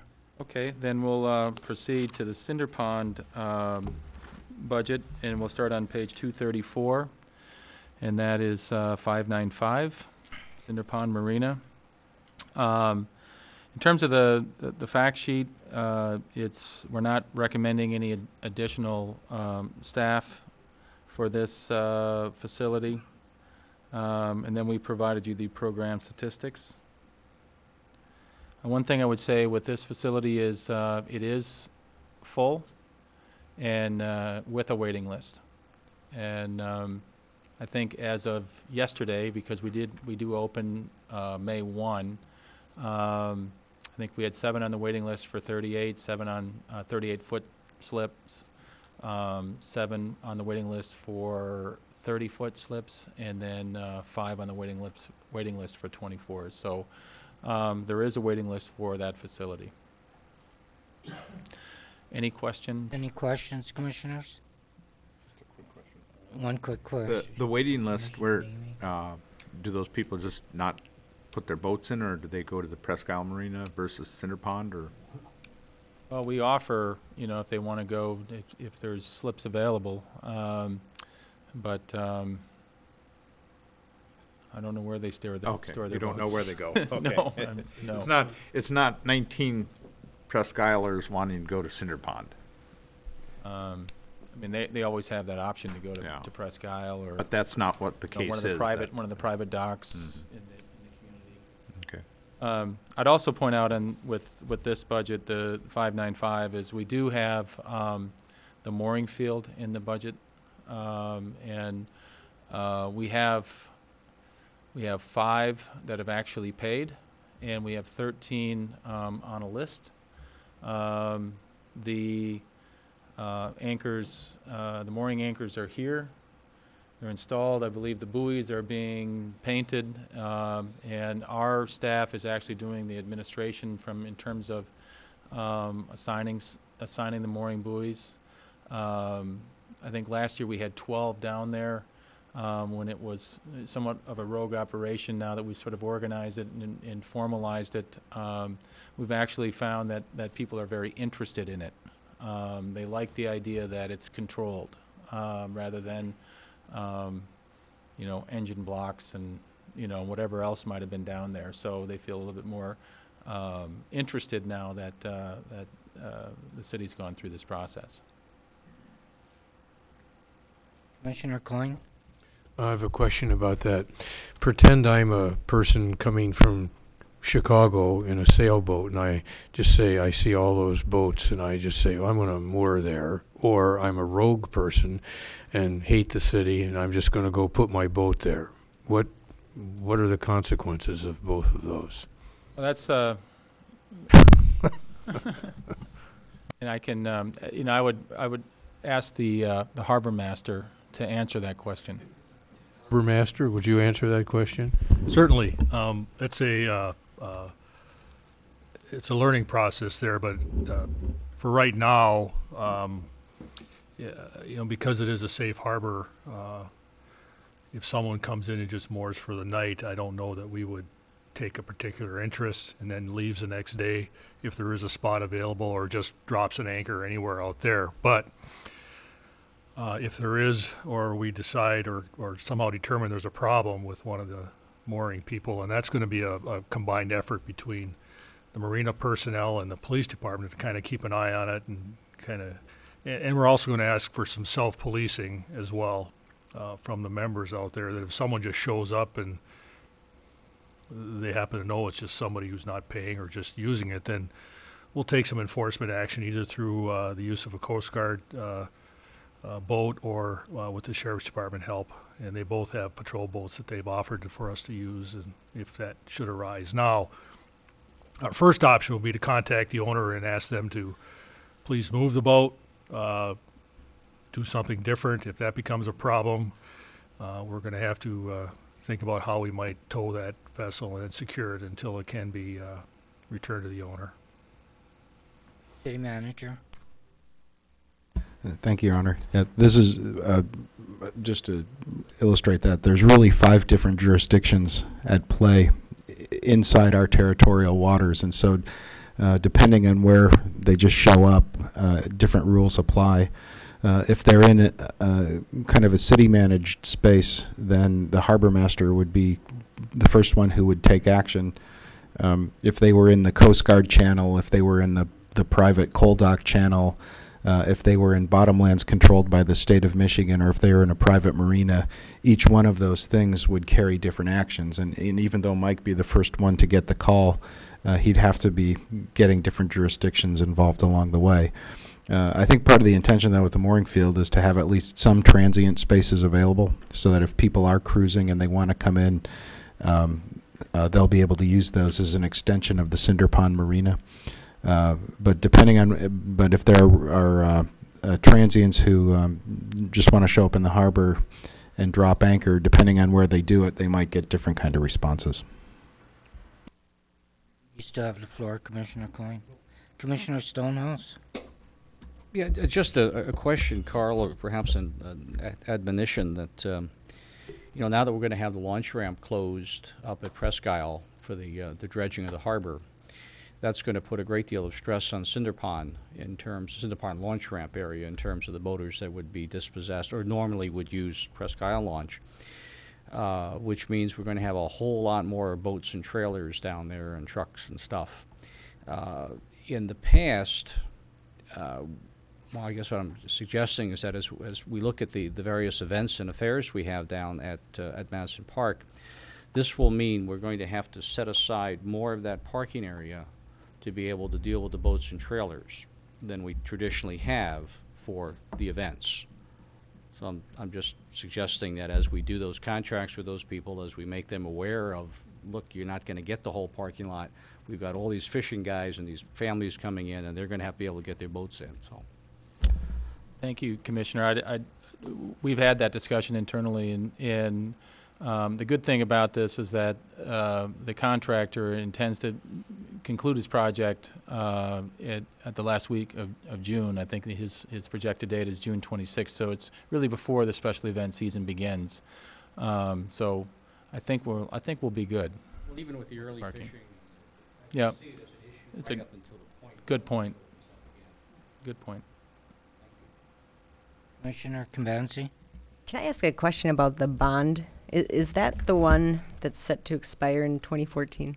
Yes. It is. So then at that point, I mean, the marina really should be cost neutral or close to it, pretty close to it.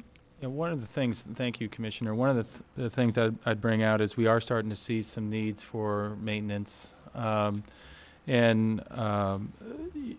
we continue to go through the policy of increasing fees for the next few years, I think it's the hope that we will have some, discretionary dollars that we can put into things such as the decking. We've seen some significant issues with the decking where we've got a portion of that in this year's budget and that we're kind of phasing it. But if there's more dollars available, certainly we'd like to get it done. There's also issues that we've seen with the marina building. This year we're going to put a new roof on it. It's 20 years old. It makes sense that we redo it. We've had some leaks, those types of things, but we are seeing issues that we will need to address, and marinas are not inexpensive. So it'll be nice to have some additional dollars to set aside for that. Commissioner, you all right? Okay. Okay. Carl, you have the floor. I think that concludes my budget.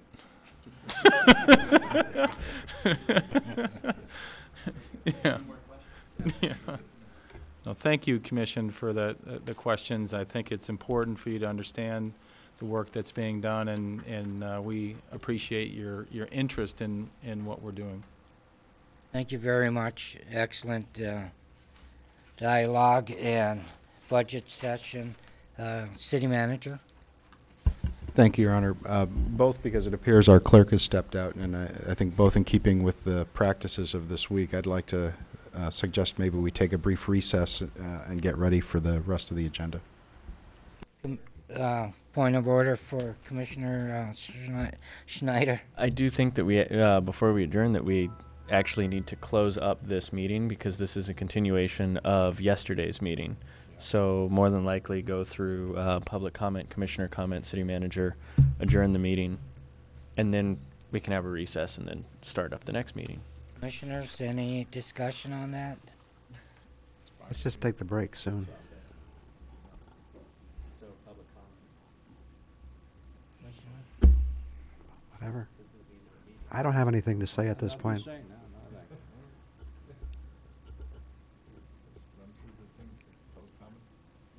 Yeah, we can turn. Sorry, actually, Your Honor, that's why I was suggesting maybe we take a recess until the closest thing to a parliamentarian we have today is back in. But Dave, excuse me, Your Honor, if I may. Dave, we've concluded yesterday's meeting now, and we're looking at the proper procedure for closing out the postponed meeting, taking maybe a brief recess, and then getting started. So at this point, yesterday's meeting concluded at about 10:20. We've not taken any other action.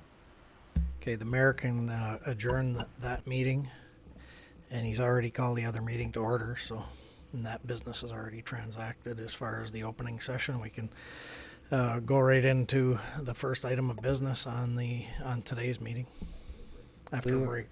We're going to take a 15-minute break. I think what Dave was saying is you first have to formally adjourn yesterday's meeting, and then you can go into it. I move we adjourn. Okay. Motion by Commissioner Coyne, seconded by Commissioner Schneider to adjourn this portion of the budget session. All in favor, say yes. Yes. Yes. Opposed? Motion passes 7-0. Thank you. We'll take a 10-15-minute break. 15-minute. It's like the record. If we had done this yesterday, it'd be 3 o'clock.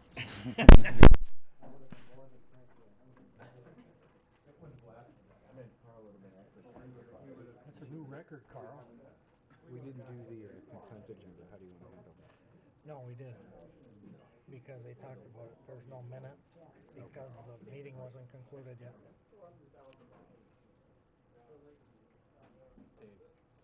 What's the status of that bike contract for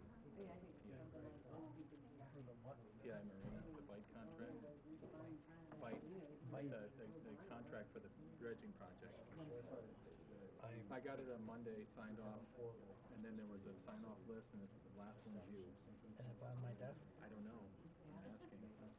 I can ask. Where did it go to Monday's meeting? It shouldn't have. We've already. It didn't go there because it was already approved. Okay, Yeah, it's I've already got approved. all this other crap going on my head. So I'll have to bird dog it down there. I'll check. Yeah, because they're expected to be here next week. Okay, I will check and see if there's anything hanging there in my office. Okay.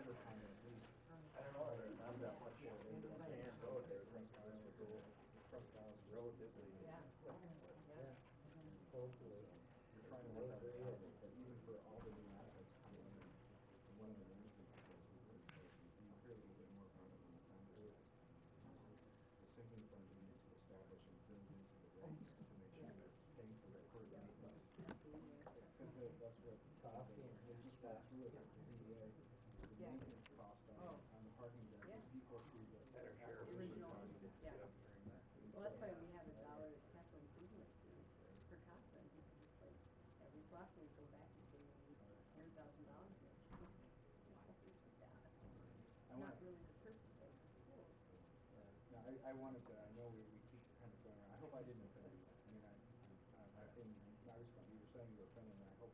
No, it was John. John was fine. So I wanted to, if I had, I wanted to apologize. I certainly wasn't my intent. I know we don't, we are agreeing when we're constantly discussing this, but I'd be glad to sit down and kind of go through it in a more practical way anytime you want to. Because we've never said you can't do it, but the cost of doing it, to go into the foundation business, run it like a foundation work to make sure that we do what we have to do. And then to also consider the cost, not only the cost of doing that, but we have 124 foundations who we would be competing with already to do it. That's a policy question, and I'm hoping the plan will come out of the rest. nobody in town is doing the things that we want to do, and we want to start dedicating more resources to kind of manage an arts foundation for the city, that's way different than how we're operating right now to operate. And we really don't have the expertise to do that right now. So I would be more concerned about getting the message out and finding somebody who can really step up and do that instead of having to have more bureaucratic costs to the city to run it. It would be just my personal. But you mean art center? Yeah, if we're going to going to a private. Well, I mean, nonprofit. no. I mean, I'd be happy to have somebody step up and kind of run the administrative element of non-city revenue. So if the city were to say, or if the art community was to say, dealing with the city is hard. We understand government has their way of doing it, and we don't like that. We've said that many times. We just as soon have you guys only manage the facility, and then all the programming, all the fundraising, all that sort of stuff. We're going to go talk to the community foundation. We're going to talk to the Superior Art Association. I don't have it either because you know what? We like the way they do it. It's easy. It's made for us. I think that would not necessarily be a bad way to go, and I think it would actually help whatever foundation you want to step up and lead that.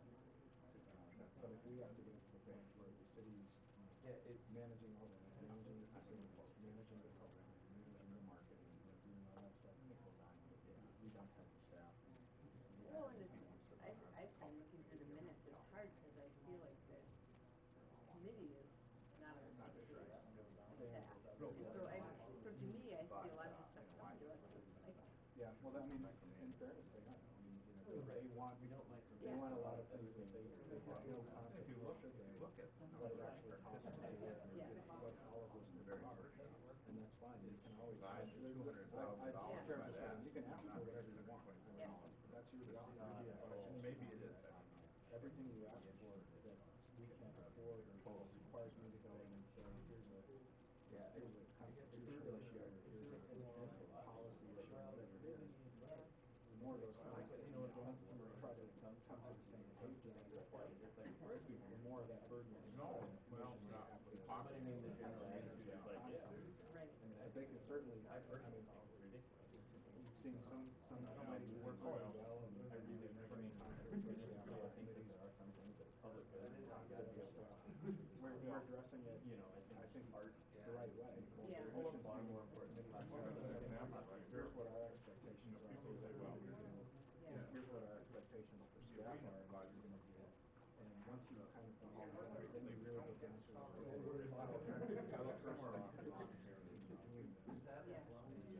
think what you see, even the transients kind of I think Tina was in the job like a month or two. Right. She's not a person with deep government experience. Charlie was really kind of helping her. She jumped into what she had always done. Right. And that necessarily be the way we want to do it. But you've even heard from her. She's not even entirely trained. I didn't want to jump in. It's kind of in terms of the whole part of the college. Right. Part of our organization. Yeah. The good news is I don't think certainly there's payment, which is free for its whole experience for 20,000 people. But I think it's hard for her though, because I feel like she's got maybe. That is why we work. the kind of guy that they kind of stand off. Yeah. So, well, okay, thank you everybody. This is what we're going to do, and so you do this. And I'm not sure that's necessarily, but I definitely feel right now. I think if the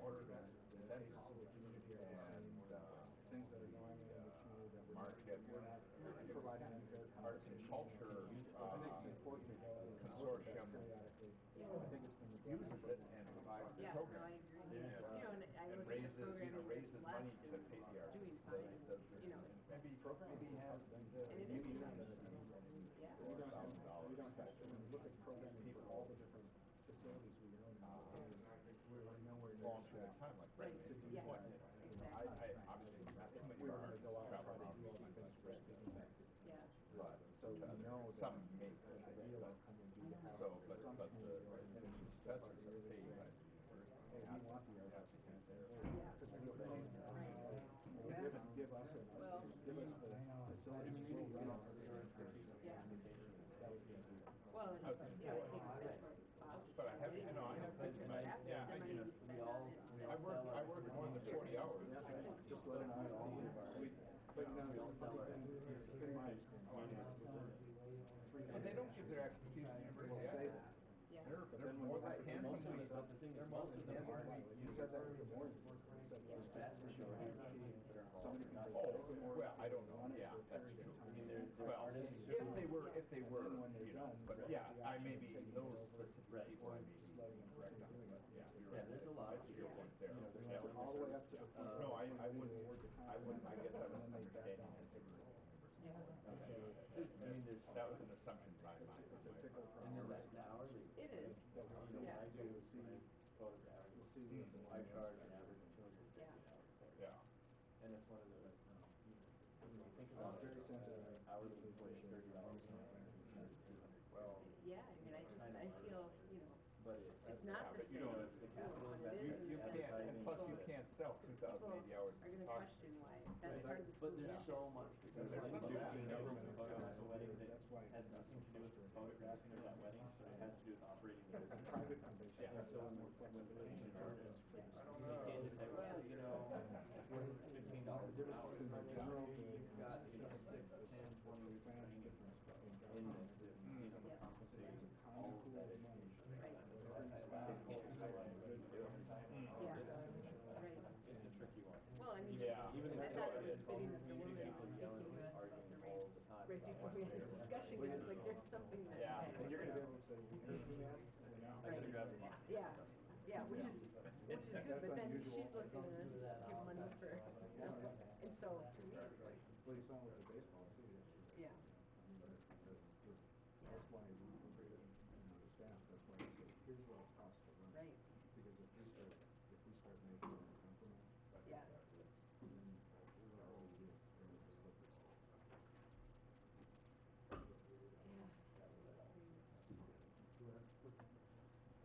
Wait for a city clerk.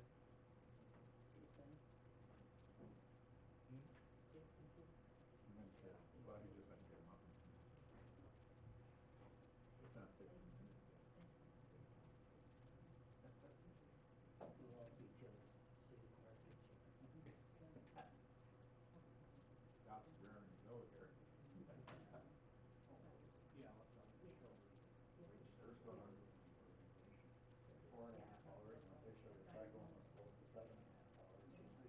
Well, we're reordering some of these. We're gonna do the number 4 first. No. Right, This will be Kurt and myself up here. Oh, okay, that's gonna be a tag team. We'll stay in order, but. Okay.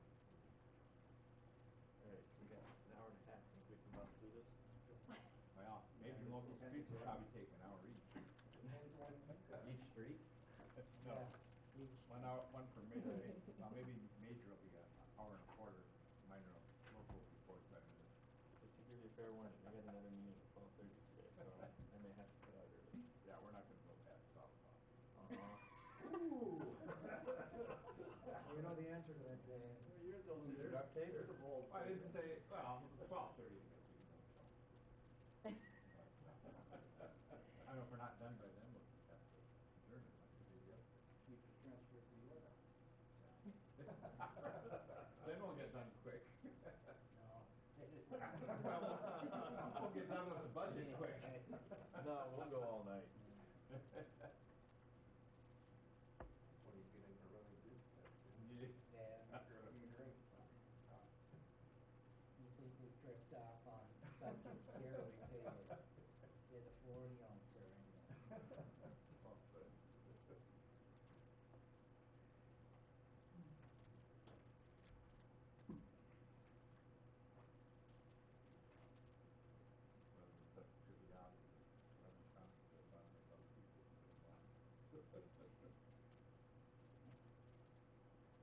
Come back for more. Well, then sacrilege. We're just waiting for the city clerk. Waiting for me? I just got an email that Baird wants us to come up and help him start a radio. I just got that. Barragan? Maybe that'll be an Indian vitamins, right? Maybe lots of bucks. You're looking for folks from the max up here. Yeah. It would be the heavy hitting. We used to do it with hockey at the prison. Chapter, we only play at home. We never played. I used to put teams in there. They wouldn't let us drink beer after the game there. Yeah, I think. Yeah. How'd you ever play? We had frozen water.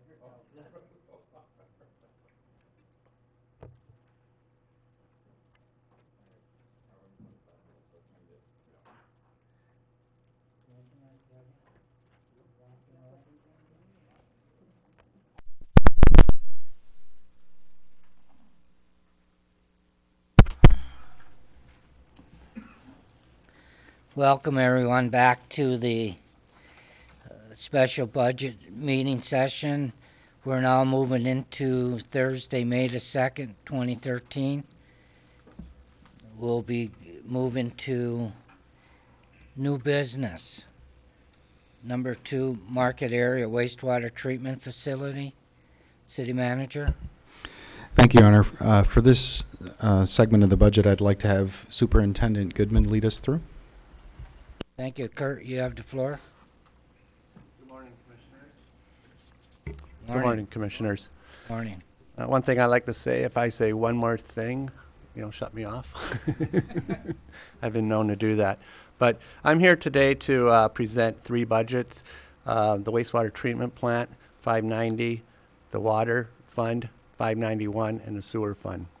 The good news is that we are recommending a budget with 0 increases in all utilities, as Gary mentioned on Monday. We're able to do this with the flows, and the billable flows have been stabilized, so we're within our current budget to meet our revenues and expenses. I'm sure somebody would be happy to hear that. Yeah. The 590 on page 217, starting, is the wastewater treatment facility. Fact sheet is pretty much status quo, same amount of employees. Flows have been maintaining current as past years, or past year. Going to page 218, we have revenues and expenses. Once again, this is a revenue fund where the revenues need to match the expenses. On the revenue side, the categories are, you know, the wastewater plant is owned and operated by the city of Marquette at 85%. Chocolate owns 5%, and Marquette Township 10%. On the first line under City Marquette, under revenue, that's a $2,589,000. That line is transferred to the sewer fund under cost of services. So you'll see that in the sewer fund.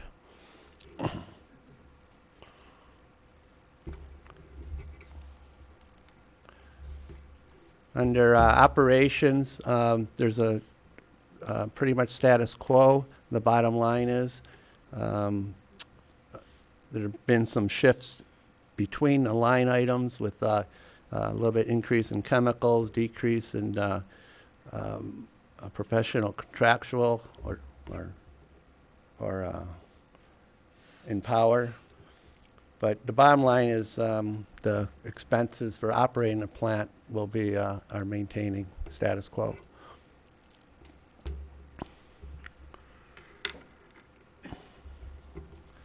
And same as the administration portion,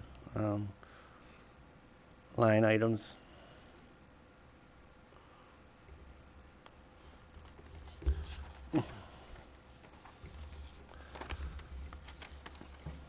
One thing we do is after we get the budget done with the projected revenues and the projected expenses, a per unit rate is calculated. Over the last couple of years, in 2010-11, we had a 1.115 per unit rate. This coming year will be 1.182.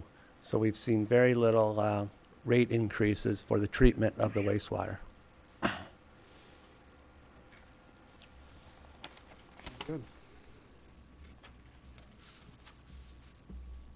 Oh, Commissioner Kamenzi? I just have one question, that just the variation year to year on the trucked wastewater. It seems to kind of go up and down. Yeah, that's a good question. You know, when I do the budget for trucked wastewater, it's sort of you don't know what you'll get.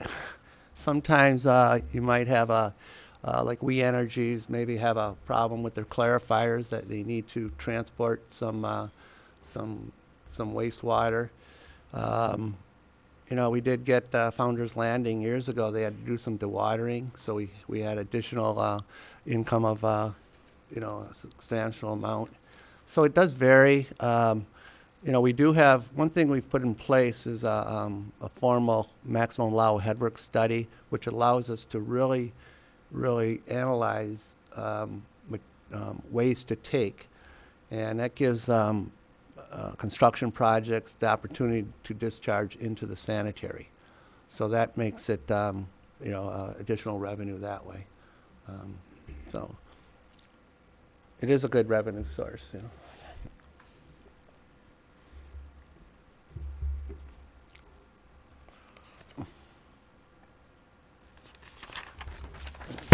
Okay, going on to 591, the 221, 220. 591 consists of the water revenue and also the water filtration plant and distribution.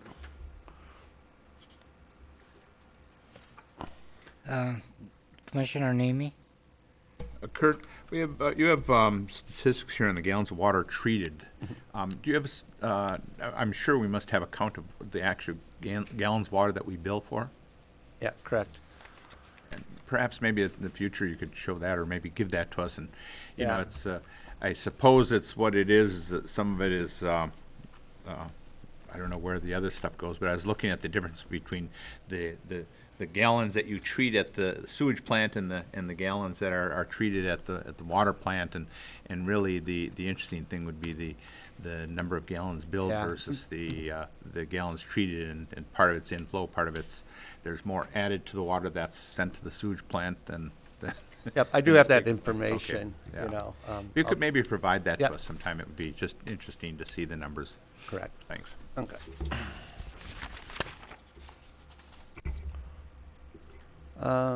Once again, just on the revenues, we did, as we mentioned last year, we did notice like a 15% drop in the last 3 or 4 years because of water conservation. A lot of the larger users have finished that program, so the water usage is starting to stabilize, which results in more stable revenue. And if you have any questions on the revenue side. Commissioners? Seeing none, you have the floor, Kurt. Under water plant operations, once again, the water plant is responsible to treat good quality water. We've been able to maintain our treatment cost and operations cost and continue to provide good quality water to the residents. Bottom line is that actually we'll have a little bit of decrease in our operational cost this year. Commissioner Schneider? Sure. Not so much of a question as something that I want to make the commission and staff aware of. We heard it again this morning from 2 individuals, and that probably puts it up about 30 people that I've heard from that are concerned about fluoride in our water. I'm not a scientist. It's not something that I really recognize. We've also heard from staff that there's really no danger in it, and I absolutely trust staff is looking out for the community's best interest. So my concern is I hear a lot of people extremely concerned about the safety of having this in our water, and the best things that I've heard said about fluoride is that it's not really unhealthy. I haven't heard anything about this is increasing the health in a measurable, dramatic way. in our community. And, you know, I'm not comfortable funding it. I'm not comfortable accepting a budget that has it in it with the concerns that I've heard. And I just wanted to make my views clear on that one. And I know that I'm probably in the minority, but I at least feel it's important to speak up on it. Thank you. City Manager? Thank you, Your Honor. I won't thank Commissioner Schneider for his views. We certainly are not doing anything that would threaten the public health or safety. I agree there's probably a lot of concern. We get that from time to time with other issues. We can certainly explore maybe doing different kind of communication and outreach. I think you probably saw from the Dr. Jeffrey's presentation this morning a lot of what the science is behind the chemical and the use of the chemical and the toxicity and the exposure really deal with issues that are probably slightly beyond what common dialogue is based on. And if there's some way we can put together, because I know Kurt, as part of his public outreach, frequently has families, frequently has the public schools come in. They get an opportunity to walk through and get a better understanding of the water systems and the wastewater systems. And he can certainly explore maybe creating some kind of a simple presentation that illustrates why staff believes that we're managing it in a safe way. And so hopefully maybe we can address some of that public concern. Commissioner Schneider? I don't work for the city yet. I definitely appreciate that, but my views are distinctly not that we need more community outreach and education to inform them of why we're doing what we're doing. And I understand that may be the staff's approach, and I definitely understand the staff is not doing anything that is believed to be dangerous or harmful in any way, shape, or form. But I think that when they're, but my intention is not to support putting any funding into fluoride, and that strictly comes from when you have evidence showing it's negative and evidence showing that it's not harmful. I have not seen enough evidence to show how truly beneficial it is versus the negatives that it is, and the balance just doesn't weigh out to me, and I'd prefer to err on the side of caution of not putting it in. Thank you.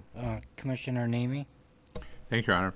The other day we got an email from the Michigan chapter of the American Water Works Association or something on fluoride.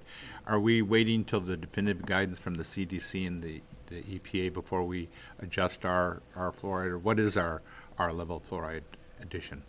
Currently, we maintain between 0.7 and usually 1.1. That's the recommended level of effective fluoride treatment. In 2011, EPA did put out a recommendation of a 0.7 limit. That recommendation has not been accepted yet. It's only a recommendation. So we're instructed right now to presently maintain our current fluoride levels. You know, in the future, if we do get a notice to the maximum limit is 0.7, we will go by that regulation. It appeared from that is going to come out sometime in the future, whether it's the near future or the future. We can adjust it to 0.7. You said we put in between 0.7 and 1.1. It almost sounded like it's an inexact procedure that you can do it within range. Can you just say, well, we're not going to have more than 0.7 in there? Yeah, we can do that and okay. Adjust our chemicals accordingly. Okay, thanks. Commissioner Ryan? Not to debate Commissioner Schneider, but just to say this, I think if we really want to discuss this subject, it probably should be a separate discussion. We should get the community involved. We should get people on both sides of the issue and really get some facts. I can tell you, having been around a long time, I've seen this debate occur 2 or 3 times in my lifetime. I think probably the argument that fits best with me is, do we have the right to force something on everybody? And I do somewhat respond to that, but I think the dental community would tell you it has paid huge benefits. So But that's not, I'm not advocating for or against it, but I think, you know, for us to debate the subject without having people from both sides who can really give us real facts is kind of a waste of time. Thank you, Commissioner Ryan. Anything further? Well, I'd like to say something else too. Okay. But you know, the citizen raised the question of water rates, and I think they're very legitimate. And I'm a senior citizen too, and you know, I've been very concerned about our water rates. But I think it's important for the community to know that we don't just arbitrarily set water rates. We figure out what it's going to cost to operate the system for the year, and then we sell water based on what will generate that kind of revenue, so the system pays for itself. And unfortunately, what has happened is we have to pay for the entire cost of the distribution system. It's not taking the water out of the lake. It's not even treating it. The biggest cost is getting it to the home. And the fact that for many years the city of Marquette did not, I believe, do enough to replace aging water systems. So now we've been playing this catch-up game, spending, you know, really large amounts of money every year to replace old water pipes in the ground. So that's really what has driven the water rates higher. Is that good? No, it's not. And does that help solve anybody's problem who's on a fixed income? No, it does not. I know we've talked before with some other commissioners, and you know, is there some way the general fund could be used to offset some of those costs? But just so citizens know, I understand what they feel the pain, and I feel it too. But it's not being done capriciously. It's all based on what it costs to operate the system. Thank you, Commissioner Schneider. No, I'm good. Commissioner Coyne. In follow-up to that, I have a question of you, Kurt. We just got through dealing with the Lakeview Arena. It's losing $400,000 plus a year. Is the water sewer system losing any money right now, or is it we pay for exactly what it costs? Yeah, it pretty much, the budget is set for what it costs. Okay, and I think that's appropriate, along with what Don just said. Self-sufficient. It is what it costs. Correct. And for those reasons. Now, another question. And I've heard this argument for years, you know, Tucson's water rate is lower. Are there towns that, are we comparing apples to apples here? Are there not towns that charge a water rate and then subsidize it with the general fund? Is that a reasonable assumption? Yeah, that's an excellent comment. That's one thing, you know, you compare communities' water rates, like for us with Escanaba, the Sioux, you know, Ishpink, Negaunee, so many things goes into a water rate. You know, some communities have charges motor pool, you know, for vehicles, payment in lieu of taxes. Some have an aggressive infrastructure program. Some have a service that the staff comes out and checks for water leaks. So there's a lot that goes into a water sewer rate. I think Fred mentioned everyone got a copy of the UP water rate study. We're at about the lower third. But I'll tell you, looking at this list, some of the ones that are way down there, if you look at their facilities, their infrastructure program, they're going to be way up on top. I think the commission and the city has done a great job in the last 10 years about raising their rates accordingly to make it to provide better long-term planning. We got some pretty good facilities now. So. Yeah, I agree, and that was not by accident. I mean, that was both mandated by us, by the government, and we had the vision to do that. And in follow-up, it is a balanced approach right now, and if you start saying, well, we're going to supplement it with the general fund, the reality of that is we're dealing with the general fund and trying to budget out. So if we take $400,000 out of the general fund, we are not going to buy a new front-end loader or something, just on and on. So I think that those are important issues to bring out.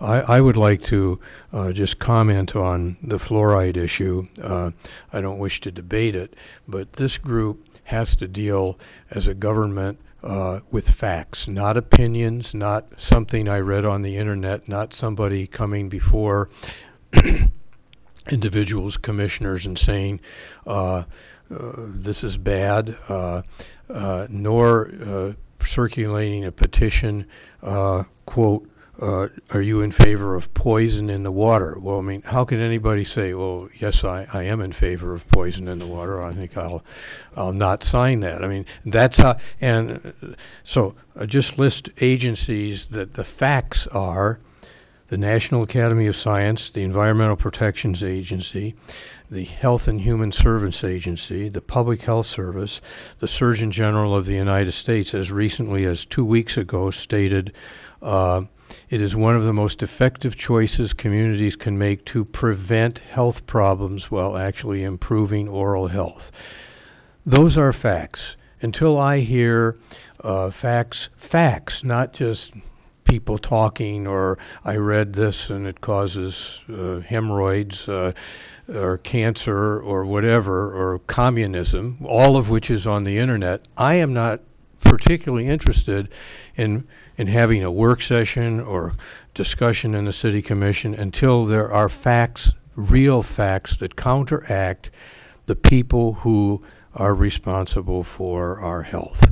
And as an example, as you just sent us something, the Centers for Disease Control are evaluating the levels, and will make a recommendation. To me, that's what we should follow, not opinions, internet. I mean, you can find anything in the world you want on the internet and then say that's fact, that's baloney. So I think I'm not interested in discussing that at a meeting unless people have actual facts to counteract the facts of proven health care benefits, which exist. Thank you.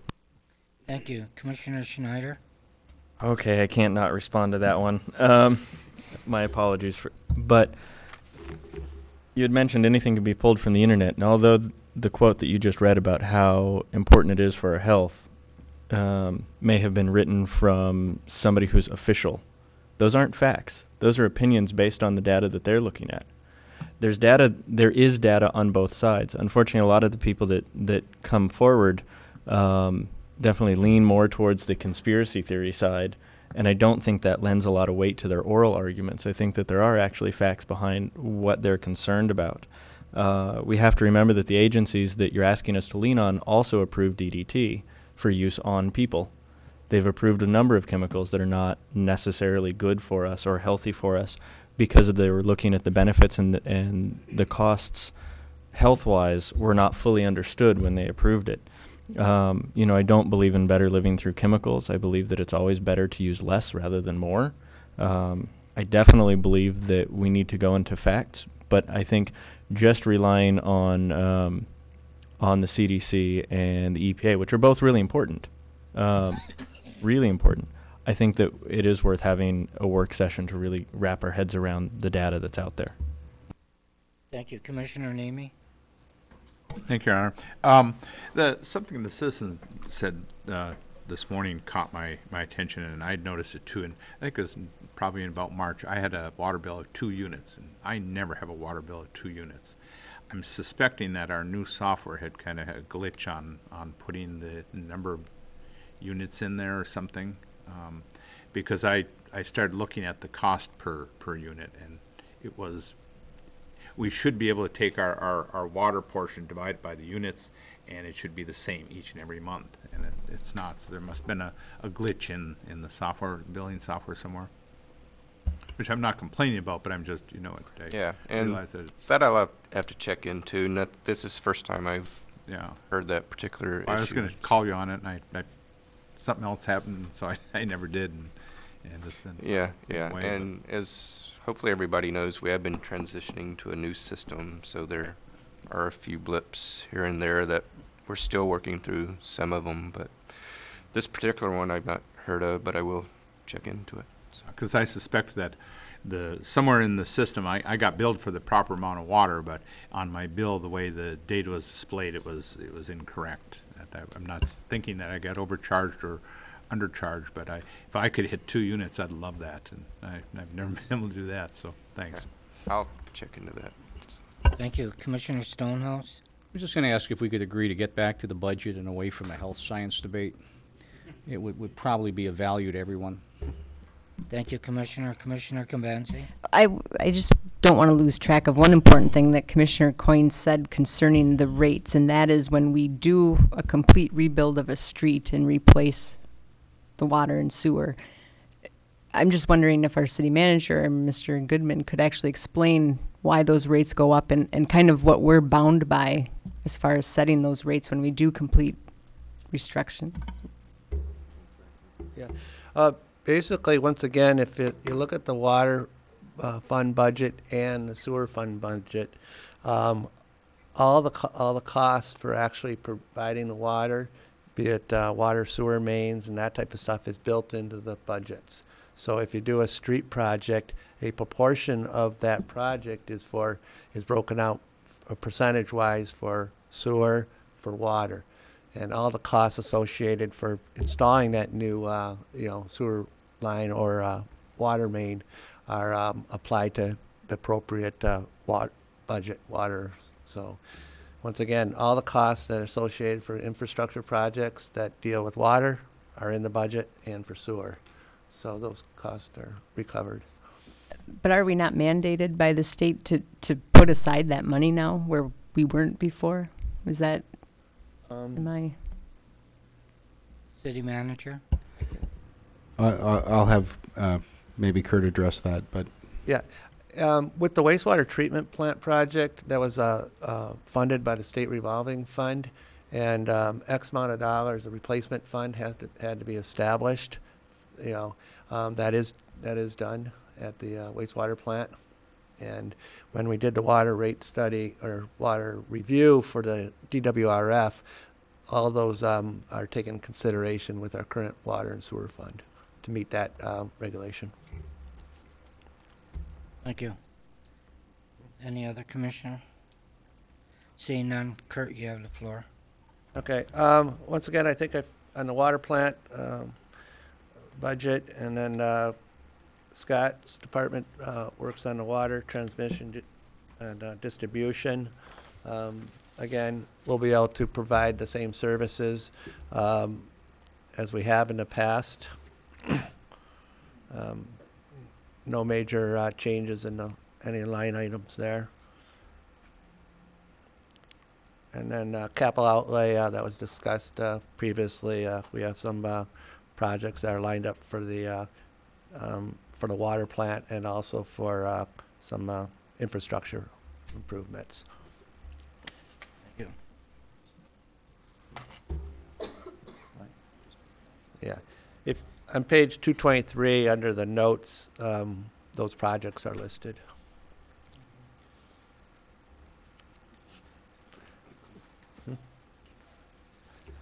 Turning to 592, once again, page 225, very similar scenario as the water fund. Operating revenue we anticipate to be stabilized and at the same projection for last year. No rate increase is being recommended for the sewer utility either. This fund's made up of sewer operations, and also a component is our wastewater lift stations. I don't see any major any increases in the line items that we have made.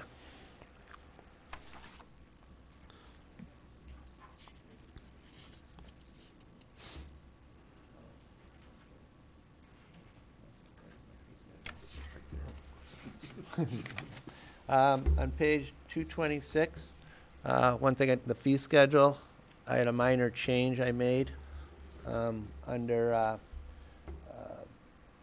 let's see, groundwater dewatering, and also we put a minimum charge on Vector waste that we get at the plant. So we do have a fee for discharge of groundwater into the sanitary that makes it as an option for any remediation projects or construction projects. That's the only change I have on the fee schedules. Commissioner Stonehouse? Kurt, I'm fascinated by the pump out fee for RVs and buses, which is $5, based on our previous discussion with the pump out fees for boats, which was considerably more expensive, and understanding that a bus and an RV is probably carrying a lot more than 30 gallons. I wondered if that fee structure should be adjusted to more accurately reflect the carriage. Well, okay. It's more of a dumping fee. We do have a location at the plant. Yeah, but you're not dumping it on the ground. You're dumping it into a treatment facility. Yeah, into the treatment plant. And basically, it's a sort of a convenience for out-of-towners. A lot of people that travel, they say a wastewater plant, they come in and they do a discharge. It's kind of the same thing with a boater. It's identical. It's a convenience to be able to get rid of what's in your tank. Yeah, this fee was, I didn't have the fee before, but Tourist Park, I guess, has this fee too. So I was requested to put it in our fee at the wastewater plant. We maybe get 20 of them a year. It costs a lot of money to. I mean, I realize this is not going to generate enough money to impact a customer bill, but I'm looking at it and saying, should not we have a fee for pump out that is consistent across the board, be you in Tourist Park or the marina or at the wastewater facility? Yeah, I believe this fee is consistent with the Tourist Park RVs. But that one may be way out of whack too, again, based on if I'm carrying 30 gallons or 60 gallons of stuff in a boat and I pump it out to the marina, that fee ought to be the same as if I'm carrying 60 gallons of stuff in a bus and I pump it out in Tourist Park because I've got a big RV, or I pump it out at the wastewater plant. It ought to be the same. Yeah. The ultimate treatment of it is all the same. So what I'm just suggesting is, as we look at fee schedules, that we should have harmony, charging one, charging the other for the same product. Yeah. Or at least consistency, if not harmony. Yeah, and I wasn't aware about the boat. I'm not trying to ambush you here. I'm just trying to say I think I discovered an inconsistency in fee structure. Yeah, I could check into it. City Manager. I think you have two, Commissioner Stonehouse, but I think what you'll find is we're probably undercharging at Tourist Park and at the station here. We don't typically build a facility to handle 20 pump outs a year, which is what Kurt is describing. And so we can certainly go back and see if that's too great a subsidization for those areas. But I think also with Tourist Park, we're going to have probably a year or two where we're going to have to see how that park is being operated and what the actual kind of demand on these different services are. When there was no lake there, it potentially is going to see a different kind of use, particularly when we go through implementing the plan than what it might have had in the past. So I expect we'll still be adjusting rates on both of those for a little while. But $5 pump out anywhere isn't the full cost of pumping out anywhere. Again, the only point I'm trying to make is that both of those areas are certainly very, very low, and we need to look at how we can get them up to a more reasonable standard. Thank you. Commissioner Namey? Maybe what we could do is dredge out the river and boats could just go up to the plant. And we had a pump out at Marquette, and I think we were charging $10. You guys are doing better than they are. Well, we had very few buses really dumped there, so. And mostly this is for the small RVs, maybe 10, 15 gallons or, I mean. Commissioner Coyne? I'd like to jump in on this high-level discussion. There, again, I use this analogy, apples and oranges, and I have to ask Commissioner Stonehouse, you're saying pump out for boats and RVs dump. Do you, when you, don't know this. When you come up with your boat and you want to pump out, do you have to have somebody help you, or do you do it yourself? Does someone come and say, here's the pump, I'll turn it on, or can you do that all yourself? A, I can do it all myself, but B, it's a function of the marine attendant to assure that it's done correctly. So you're right, there is assistance required in the general cost to that. So, okay, thank you. But that said, what ultimately goes into the sewer system for treatment is the same product. Okay. Well, they are different then. You have to, so Kurt, this is going to occupy a good part of your time now to figure out the value of the person walking there, pumping Fred's boat out, and then that value, as opposed to somebody who goes to the public works facility and opens a little thing, dumps it in, and nobody has to do that. So there is a difference, okay? And then this really gets I was going to say stinky, but sticky. Is it really worth your time to figure out how much 30 gallons costs for you to process? I mean, that's just stupid. So it is apples and oranges, and I know this is annoying to my colleague here to go on about this, but it is different, and that's why the fee is different.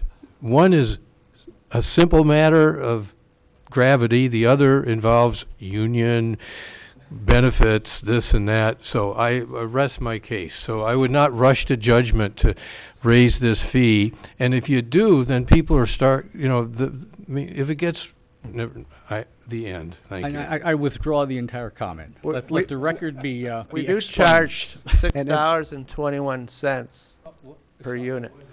What? We charge $6.21 for 748 gallons to an average resident. I can break down to $5 into a. I think if they eat less apples and oranges. oranges. I've made my point. I've made my point, and it's just. Thank you. I think if they eat less apples and oranges, they could make less frequent trips to the pump out or dump out. Ryan, you Right, have thank you. I don't. Okay. If there's any other questions. Kurt, you have the floor. Oh, if there's any other questions about the water, sewer, wastewater plant. All right. Continue on, please. Thank you, Kurt. We're going to go ahead and then move next into Public Works with Superintendent Cambenzi. Page 93 is the fact sheet for the Public Works Department. Probably the only thing of interest really is the difference in the grant money there, which is kind of explained in the notes, including the restroom projects and the potential grant funding for putting up more of those restrooms. Page 95, the only thing that was really of interest to me is if you look at the statistic on pruning, between 2010 and 2011, that's where we went from having a full-time arborist and a full-time sexton to combining those positions together. So you can see that we haven't been able to put nearly as much attention into that service of the right-of-way trees. Page 96, the fee schedule. The solid waste fee, I'm going to wait on that and discuss that as we get to the 227 budget, which is the solid waste. For the most part, the fees are all very similar or the same. It's mainly just notation changes that you see, with one exception at the bottom, and that is the park bench installation, and that is just the actual cost. Moving on to the actual line item budget on page 97, most of everything is in the notes there if you look at the bottom. as far as where I feel the most explanation is needed. The only thing I will note here is if you look at the parking administration DDA, a few years back we were at 55,000, and we are continuing to phase that out. So this will actually be the last fiscal year containing that.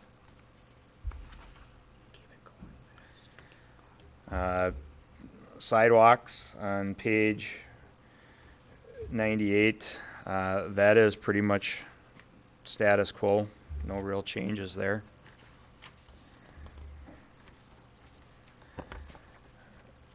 On page 109, that is the City Hall budget, and that too is pretty much been status quo. Probably the only notable project there is the completion of the small conference room off the manager's office there, which I believe is being very well used already.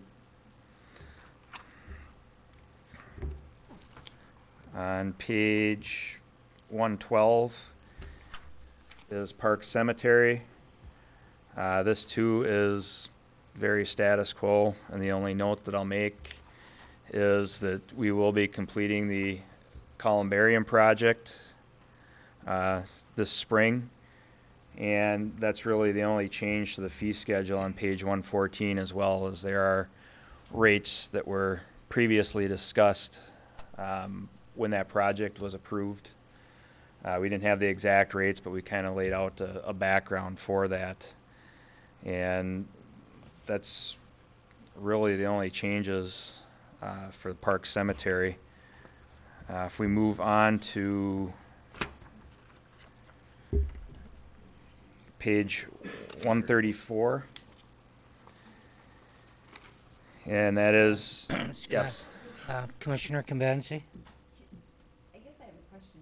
Carl brought up that 2 of his full-time people moved over to Public Works. Yes. Basically, they were just heavy equipment operators, the way they were absorbed in. Just a real brief history. Back when Commissioner DePietro was actually working in the department, I think we were at a total of 58 employees. We are now at 52, and as we've gone through that transition of trying to provide equivalent or the same level of service, we've looked for efficiencies in how to do that. One such efficiency that we found in looking at that was basically only supplementing services at Lakeview Arena as they were needed by that staff. A lot of the activities over there were already done by seasonal staffing, such as cutting the ice and some of that other stuff. Janitorial type services were done by seasonal workers there. So as we identified those efficiencies, we had a couple of retirements within my department, and so we decided that we could basically give the same level of service as far as the maintenance by, instead of hiring 2 additional employees, absorbing those 2 employees. And I guess the only other comment I want to make was on the pruning, and I know combining 2 jobs is sometimes more efficient, but this is something, I guess, with pruning, I look at it as trees in the right of way, how they grow, if they die, keeping them out of the way of power lines. Certainly an important function. How far behind or how much less are we, and is this a big problem, or is it just something that's noted? No, I think we've also continued, as we've had retirements, to kind of transform the positions that we do have, and we now have we had a person that had that type of experience already within the department, and that person has moved over into the forestry department, so I would expect that to be picking back up. Scott, plus like Commissioner Convenzi said about the trees near the power wire, near the electrical wires. Light and Power does a lot of that, don't they? That is correct. We assist as we can, but certainly the trees that are within the power lines, they will come and do that work for us, and then we do a lot of the cleanup that would be follow up to that work. Commissioner Schneider, I'm sorry. Anybody, you had anything else, Commissioner Schneider? You went through a lot of stuff really quickly, and I believe we were on Park Cemetery, yes? No. Major streets, but we can go back to Park Cemetery. Okay. You went really quickly. I'm just kind of curious. I was looking over the fee structure, and one of them is entitled Babyland. That's a little viscerally disturbing just as far as the title is concerned. But I'm curious how many burials of infants and babies do we have in? Not a lot. You may see 1 or 2 a year. I don't know if we've included that statistic in the fact sheet there. In that case, and I don't know if the other commissioners would feel the same, as something that just popped into my head. I feel really sorry for anybody that has to go through that, and the fees really aren't that high. I think it would be worth actually waiving all fees for somebody who loses a child that would be considered an infant or a baby. If we're only dealing with 1 or 2 a year, funerals are expensive, and I can't imagine the emotional stress that they're going through. And so just as a purely non-financial decision, emotional support for somebody in that position, that we just waive those fees. Just on page 113, there is a stat there, and I know we had one in 2013 now, but there weren't any for the 3 previous years. City Manager. Thank you, Your Honor. We certainly concur with the sentiment Commissioner Schneider has, but I guess we'd be looking for a little more clarity.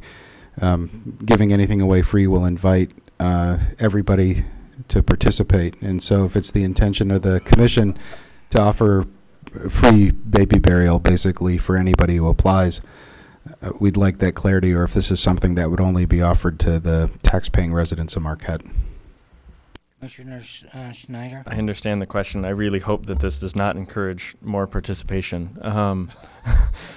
I would say that it's for city residents. To me, this would be something for city residents, and I don't know the appropriate age on that. Nobody should ever have to lose a child, but to me, up to 5 years old makes sense. And I would appreciate the opinions of other commissioners on this. Commissioner Stonehouse.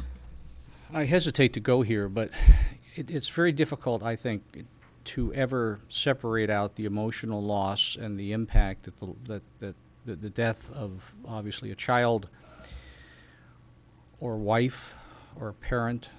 Now we're dealing with levels of personal stress and grief, and I don't think it's the purview of this commission, in spite of the best wishes that we may have, to try and draw a very arbitrary line in terms of we're going to give something away. And I mean, that's a bad way to put it, but of providing that type of service. I think we are far better retaining what we have, because again, otherwise we've tried to parse out grief, and I don't think we can do that. And I don't think that again, it's just a very uncomfortable place for me to go to talk about, but I do think that this is something that is, I've said enough. Thank you. Commissioner Ryan? Well, I agree with Commissioner Stonehouse. I think he said it all. Where do we arbitrarily draw lines? Everybody who has to make use of this service is experiencing a great level of grief. So for us to decide that certain people will get certain different services than others, I don't think is appropriate. If you want to continue that debate, fine. I have something else I'd like to say about the cemetery, but let this go forward if you want. Commissioner Schneider? Just one quick comment. We already do change the price of our services based on arbitrary things. I believe all 5 of you sitting to my right get senior discounts on certain things. So we've obviously decided that it's okay to draw an arbitrary line. At Park Cemetery. It's right on hockey, which is more important. I think that we've already decided to draw an arbitrary line for discounts, and I think that, you know, there's other things worth looking at. That's a cheap comment. Because you just literally equated the death of a child with a senior citizen getting a discount on coffee. And I think that's just plain wrong. I'm sorry that I offended, because I agree that those two things should not be compared. But when we're talking about arbitrary ages and discounts on things, I definitely think that some things are heavier than others. Thank you. Commissioner Coyne? I want to change the subject just with a different question. What is the capacity for the new columbarium? How many folks?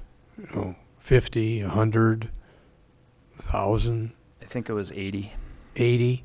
Okay, thanks. I would have to get back with an exact figure, but I think it was 80. That gives me an idea, thank you. Commissioner Namey? I just had a couple of compliments, I guess. I appreciate the compost dumpster at Public Works, and I hope we can continue that. I don't know if I'll move it out to the compost site, but it sure is nice to be able to just go down there and dump the paper rather than putting it in the thing. And the restroom grants I appreciate, because we've, you know, the past years we agonized over, well, can we afford another bathroom? Can we afford this? And we talked about, well, maybe we can get grants. You know, we have gotten grants, and I think it's definitely going to be a plus for the city that and maybe Kurt will appreciate that will provide more outlets for his product or for so. Thank you. Commissioner Ryan? Yeah, I'm still on the cemetery. You kind of jumped off that a little bit too quick. I'm trying to, just generally to have a better understanding of it. The way things are listed here, we don't, you know, we kind of list some revenues on the first page, 112, you know, 80 or 66,000. And then when we get into expenditures, we're talking about 206,000 or something. How does this all balance out? There must be other revenues or transfers in or something that's going on here that I'm just going for understanding here. I'm not questioning any of it. Correct. Cemetery is not a separate fund. It's part of the general fund. For that very reason, it's not self-sustaining, so it does require, you know, contribution, I guess, for lack of a better word, from the general fund. So that's why it's part of the general fund. Those funds that we have pulled out have at one time at least been self-sustaining, or the intent is to be self-sustaining, and so far the cemetery does not reach that definition. And we've learned before that perpetual care funds do very little to help us with perpetual care. Correct. We're only allowed to use the interest off of perpetual care, and I believe that's probably right around $15,000 a year we get off of the interest. And the only other comment I wanted to make is just, you know, I've learned during the past year that there's a major trend toward cremation. And, you know, I'm glad we made the decision to go ahead with the columbarium. I hope we're looking even further ahead to kind of watch those trends and make sure we stay ahead of that game. And I know there are other options available for people as well. So I think it's just, it appears this is a genuine change in attitude as far as this subject goes. So I think it's really important that we stay ahead of that and be prepared. And I think it's important because at least the funds we do get in, you know, help us somewhat to keep that place well operated. And I think it is. It always looks good, and it's well maintained, and I think people really appreciate that. Thank you. Thank you, Commissioner. Any other commissioner at this time? Scott, you have the floor. Back to page 134 with the major streets. Really nothing to note here, I guess. I mean, there's some slight increases with the length in that, but nothing really to note on the fact sheet.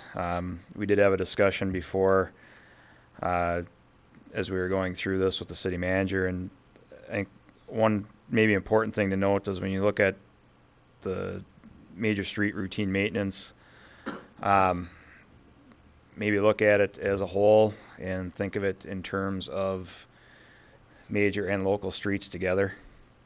Bill had noted some trends in there that if you combine the two together really aren't necessarily there. So what I'm saying is basically, don't look too far into some of the statistics that, might be leading you down to some other path, I guess. As far as the line item budget, there's really not a whole lot to note. Under routine maintenance, 463,801, just a few projects in there: bridge repairs, street replacement, centerline painting. Not to necessarily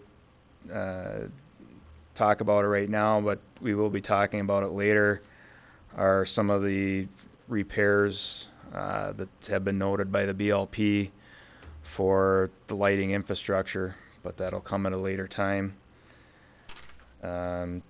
Moving down through there, just pointing out that the routine preservation for county streets, that's work that we do for the county along Wright Street and then are reimbursed.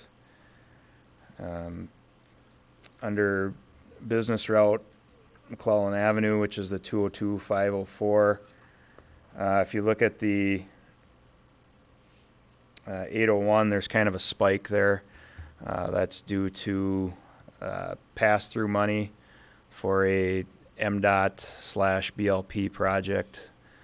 That's simply money that was paid to the BLP by MDOT to perform some work, but it passed through the city. Commissioner Stonehouse? Scott, just a kind of a generalized question, if I can. I'm noticing the amount of salt we're using. Is that a lot or a little as you would compare it to other communities? It's always been an article of faith of mine that we tend to use less salt up here than other places do. How do we, based on your experience, compare with downstate, Appleton, Green Bay, other places? Are we a heavy salt user or a light salt user? As far as the application rate, I would say if you look at a lot of the downstate communities, a lot of them just really dump the salt on at a high rate. We mix, we do some straight salt application, but the majority of the product we put down is actually 5 parts sand, 1 part salt. So as far as that goes, I would say our application rate of the salt is less than a lot of those communities. If you look at what's put out on the highway, very often that is a straight salt application. So from that end of things, I would say we are probably lower than a lot of communities. However, the flip side of that is you have communities that aren't really putting down hardly any salt. They're just using sand as an abrasive for traction instead of trying to actually put salt down, not only so you can get the sand to stick as it gets colder, but also trying to get to that point where, maybe a day after the storm or whatever, you're completely melting down the mat to where it can get plowed off and you're back to a bare street. Commissioner Nemi? Thank you, Your Honor. I noticed in the routine maintenance statistics, blacktop for sewer, water, and stormwater restoration. You put it down. Do you charge those then to the utility, the cost of those materials, or? Yes. Okay. Yep. Commissioner Ryan? Just a question of understanding on revenue. We do a transfer in of what we're proposing, $679,000. So that's just directly from the general fund. Is that correct? Correct. Major and local street funds are both heavily supported by the general fund. And the bond proceeds relate to? Those relate to the, back a month or two ago when we had the capital outlay work sessions. That relates directly to that outcome. Okay. Thank you. Commissioner Namey? Is there any estimate of the various transportation improvement packages, what that might do for our local maintenance, major street funds? Is there any estimate of what, increase in revenue we might see or could see? Or I have seen a couple of different versions, but I have yet to see how it really impacts the city of Marquette. The numbers that you see in the revenue section are derived. The state has all these kind of fun formulas that I plug our demographics in, and that's how we come up with those numbers. Are Act 51 formulas. Correct, but I haven't seen any formulas as to how to calculate how the various legislation might impact the city as of yet. So, City Manager? Thank you, Your Honor. Yeah, there's an awful lot of churn right now in that legislation at both the federal and state level. The governor came out, and I believe it's been pretty thoroughly reported. We've shared that information that he's interested in re-looking at the formula for capturing gas taxes. That's typically what gets applied back then to the road funding. He's introduced some concepts that haven't generally been well supported that speak to core economic value of different kind of roadways. And I believe we've seen it through discussion at the MML conventions and then through some of the legislative updates that a lot of the executive branch's views aren't being very well supported right now. So at this point, we're using the existing formulas, but we're certainly anticipating that there's some potential for change and probably not positive for what we could expect from the state. But there's an awful lot of discussion both at the federal and state level at trying to find ways to steer more dollars towards aging infrastructure. And at this point, I would say we're probably a little bit better postured to respond maybe than some other communities because we're actually aware of this and we're tracking it both for grant opportunities as well as for the discussion that we're having with our leaders down in Lansing. So we'll keep everybody apprised, but I think it's safe to say it's probably a trend like all the other state revenue sharing programs. It's probably not going to turn out well for the locals. And I think our asset management system puts us in good stead for some of those future opportunities. Absolutely. We're putting our effort into being agile. Thank you. Also, Scott, I hope you had contact with the street striping contractor from last year. Yes, that'll probably be early June when they'll be coming back to finish up or redo a portion of that contract. I was hoping you would say that because I know we increased the amount of funding for better paint and it didn't seem like it lasted. Well, it's kind of interesting. The centerline painting that we've gone out and observed so far this spring actually looks excellent as far as how it held up through the first winter.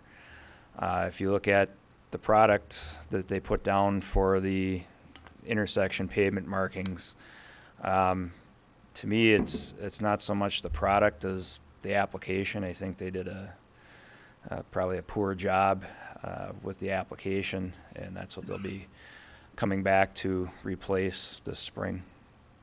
Because I did hear from motorists saying that this paint was harder to see at nighttime, so anyways, I had just taken that information to throw at you, see if you had received any or any of my fellow commissioners had heard.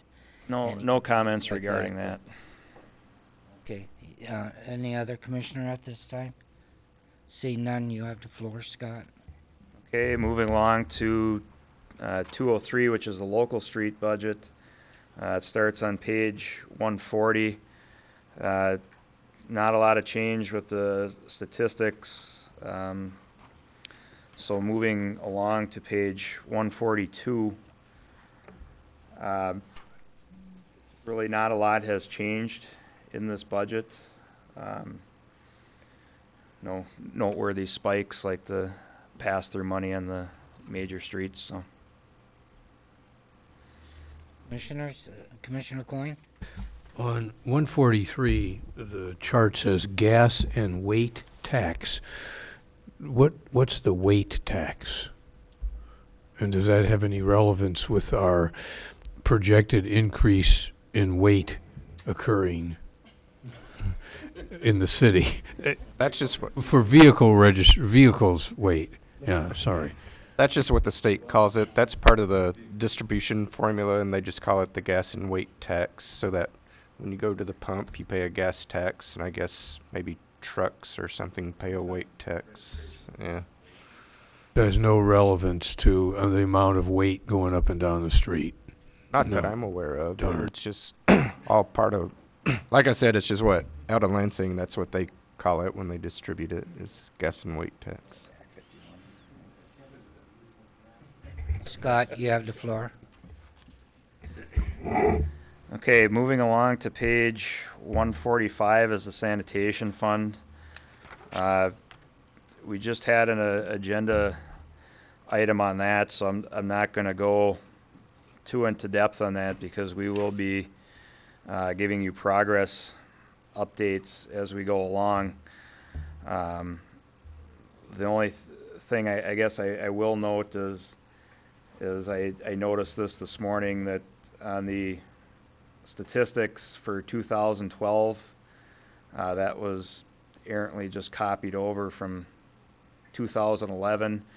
The actual rate for that year should total out to 1380, not 1355. Other than that, fairly consistent. The rates I do have calculated in there in case there is a rate increase based on our contract negotiation. But that's just a slight percentage increase in case needed. Commissioners, anything for Scott at this time? You have the floor, Scott. Okay, we're going to go all the way to 632 budget on page 242. This is just the municipal service center. Nothing really noteworthy in the statistics themselves. There was a Safe and Sustainable Snow Fighting Award from the Salt Institute that was awarded to Public Works this last year. The first 18 years that we received that, it was more based on storage. Now it's only partially based on storage, and the rest is based on best management practices. On page 244, not really a lot of change in the budget. If you notice the notes from 13 to 14, we substituted out a few projects that we're completing now and a couple more. So the budgets from last year to this year are very similar. Page 246. Commissioner Schneider. Yeah, just a quick note. Looking at the program statistics on building maintenance and hours, everything seems to come out at a really nice even number, either a 0 or a 5. It would just everything for those are estimated Okay. based off of what we've kind of planned or what we thought we did for the year. With the new finance package that was implemented, we have not had exact tracking since the old system went out, actually when it crashed in 2000. So a lot of the facts and figures as far as the hours for something like that are basically estimates. But the new program we have, they are getting that up and running, so we'll be able to track that hopefully going forward. Cool. Thanks. Thank you. Scott, you have the floor. Page 246, motor pool. I don't know that I really need to go into a lot of detail here. I think we covered that a lot at the work sessions, and the changes going through with the capital outlay for this department. The capital outlay is all noted at the bottom. Some very modest increases for a few of the maintenance items, but other than that, it's pretty much status quo. Commissioners, any questions for Scott? Commissioner Conbenzi?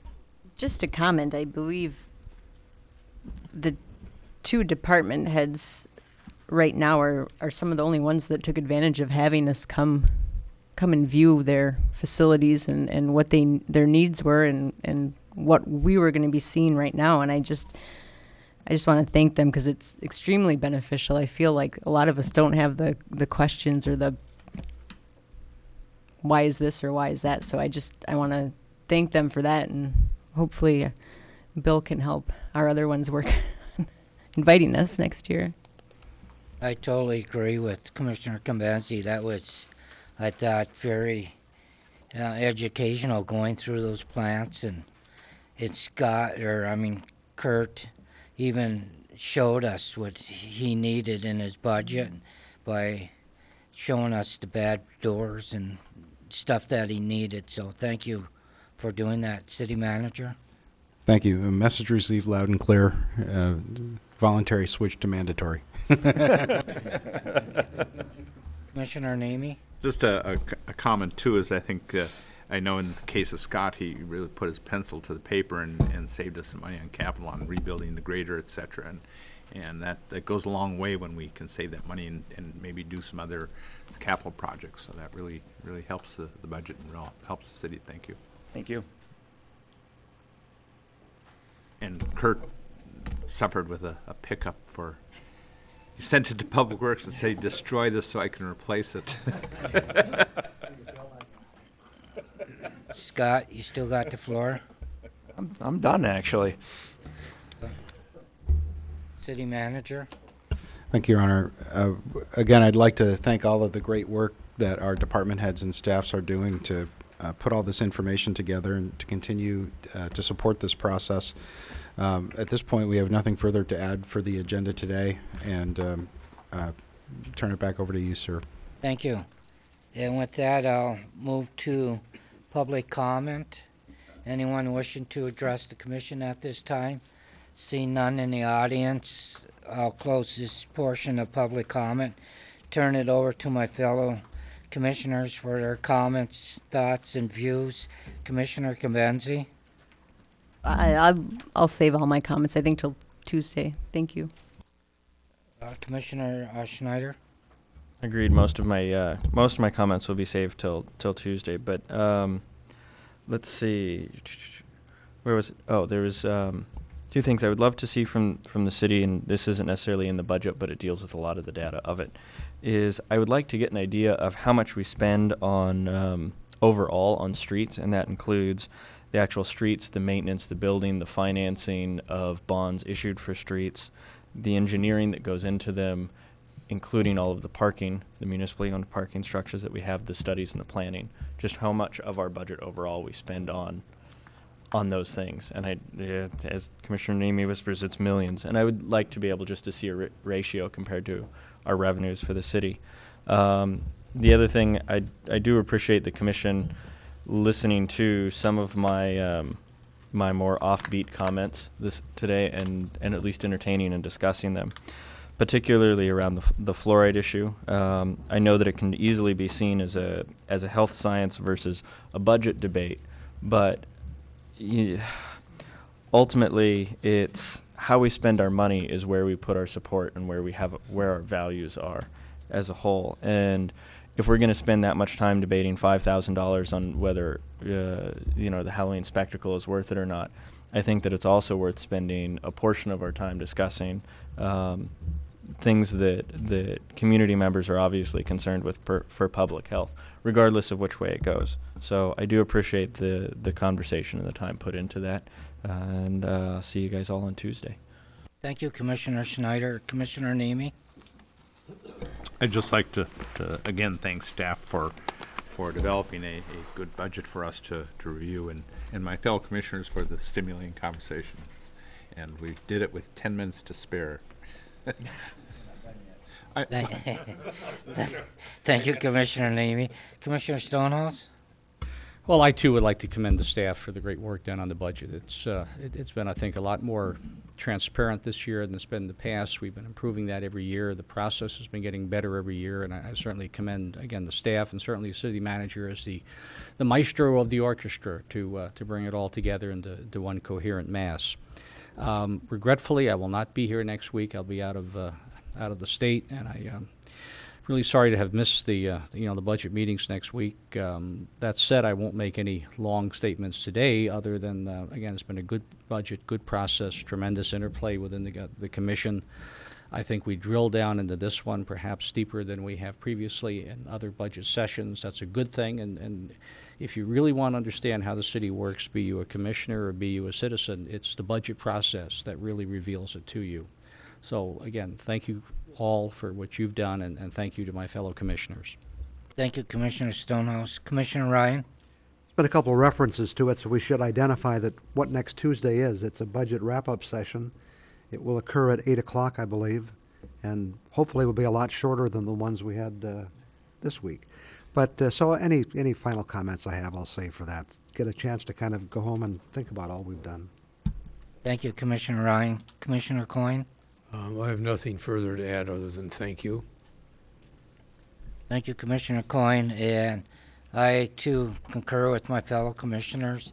Excellent job, city manager so far, and the staff, department heads, and I invite the public to come out Tuesday, May 7th, 2013 at 8 a.m., City Hall, City Commission Chambers, and visit our last round of budget discussions before we go into the final approval of it. So thank you, and City Manager.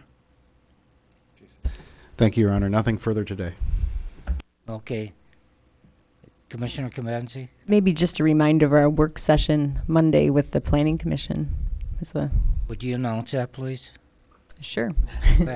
This Monday at 5 p.m. we are holding a joint work session with our Planning Commission to discuss the upcoming recommended changes to the sign ordinance. It will be here in Chambers, and I do urge anyone in the public who feels strongly to make a point for or against whatever we discuss to join us for that meeting. Thank you, Commissioner Kamenzi. City Manager? Again, no further comment today. Thank you, sir. And with that, we're adjourned.